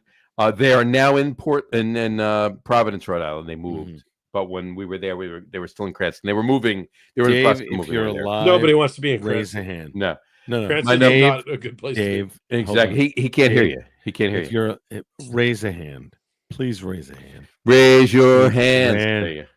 There you go. No. My number R.I.P. 2. Dave. My number 2. Von My- Trapp. Dark Von, rye. Von Trapp Brewing in Stowe, Vermont. Okay. That brewery's tell me more amazing. about The that. beer is amazing. The space is amazing. The brewery is amazing. The people are amazing. The food was delicious. Go if you're anywhere near Stowe and you're going to Vermont, you're anywhere near there drinking craft beer, go to Von Trapp. You need to go to Von Trapp. I need to do that next year when I go to You Vermont, need 'cause to that's go. a place I haven't been. 100% you need to go. And then my number 1 Or the and, Alchemist. and it beats out Von Trapp is Schilling in Littleton, New Hampshire. Oh, Yeah. Schilling has good stuff. Amazing beer. The food was ridiculous. The Yeah. space is gorgeous. It's a beautiful little town, and They have a brewery's solid. so Schilling good. has a solid pilsner Mhm. that is unbelievable. It's They ridiculous. have Yeah. a really good Czech lager. Yeah, you need. I to had get up that there. at what is it? Tap House 15. Yep. Oh yeah. I went to Tap House 15 like 2 weeks before the anniversary because I was hiking in Pennsylvania, and then it started raining, so I was like, "Fuck this!" And I went to drive back, and I realized I was literally going to drive right by Tap House 15, and I'm like, might as well stop for lunch. Might as well stop. Yeah, You exactly. know, and then I ended up having a couple good beers and had, like a burger and like whatever. But There you go. it was like, yeah, the first beer I had was like a Schilling, like a amber Czech lager or something. It was like fantastic. And they will be on the show later on in January, like the third or fourth show in January. They'll be on. Nice. So, Yeah. but yeah, This amazing beer. This dark ride, The dude. dark rye's crazy. The dark rye's And crazy. I'm just drinking it neat. I didn't even put an ice in Yeah. it. It's so The dark rye's so good. So good. it's dangerous. So good. So good. So good. Mhm. There you go.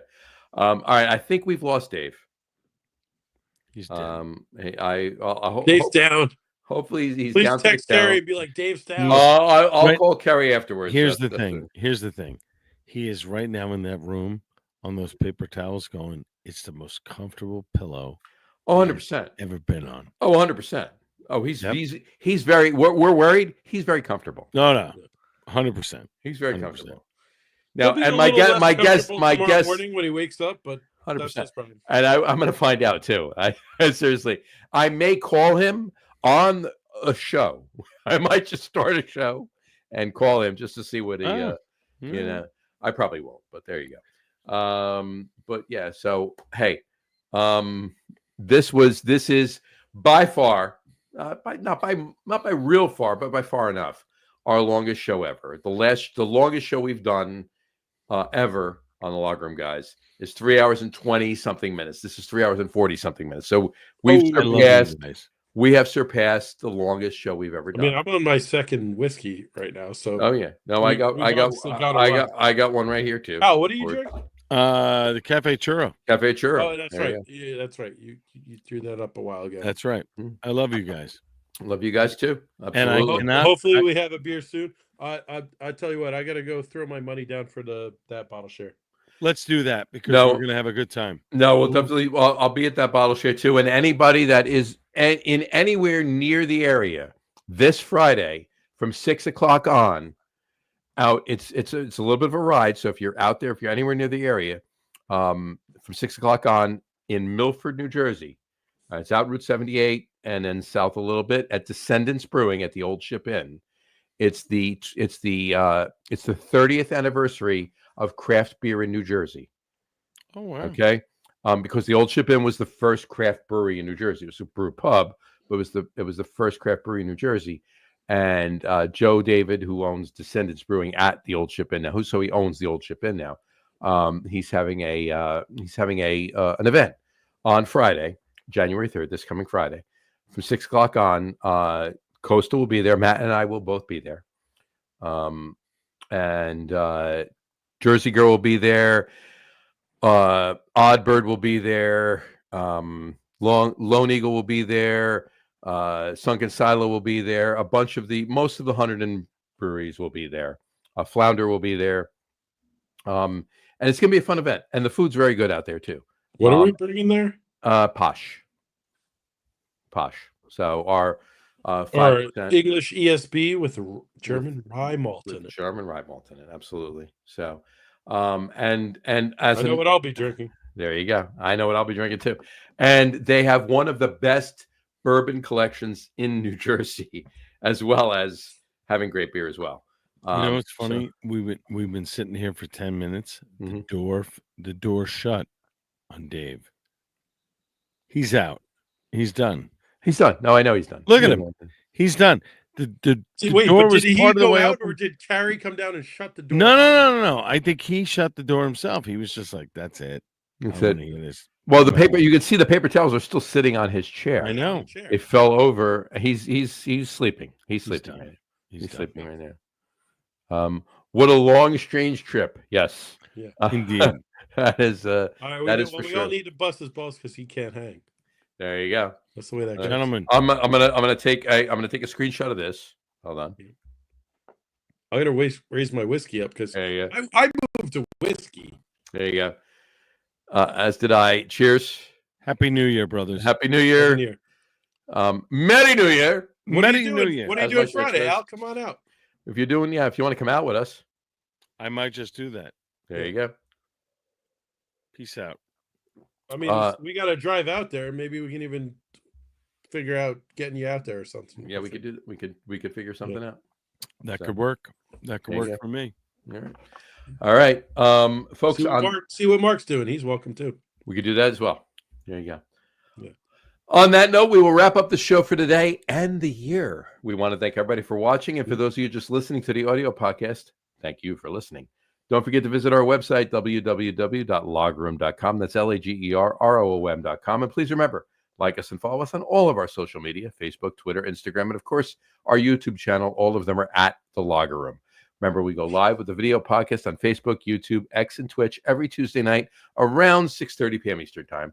And for those of you who just want to listen to the audio podcast, you can do so on our audio host, Spreaker, as well as iHeartRadio, Apple Podcasts, Spotify, Odyssey, Audible, Google Podcast, Amazon Music Podcast, TuneIn, Podcast Addict, Castbox, Deezer, Podchaser, Listen Notes. Pretty much anywhere you can find an audio podcast, you'll find the Lager Room Guys Craft Beer Podcast. And if you haven't done so already, please subscribe to one of those feeds, and you will never miss a show. Again, thanks for following along with us. Have a great rest of your week.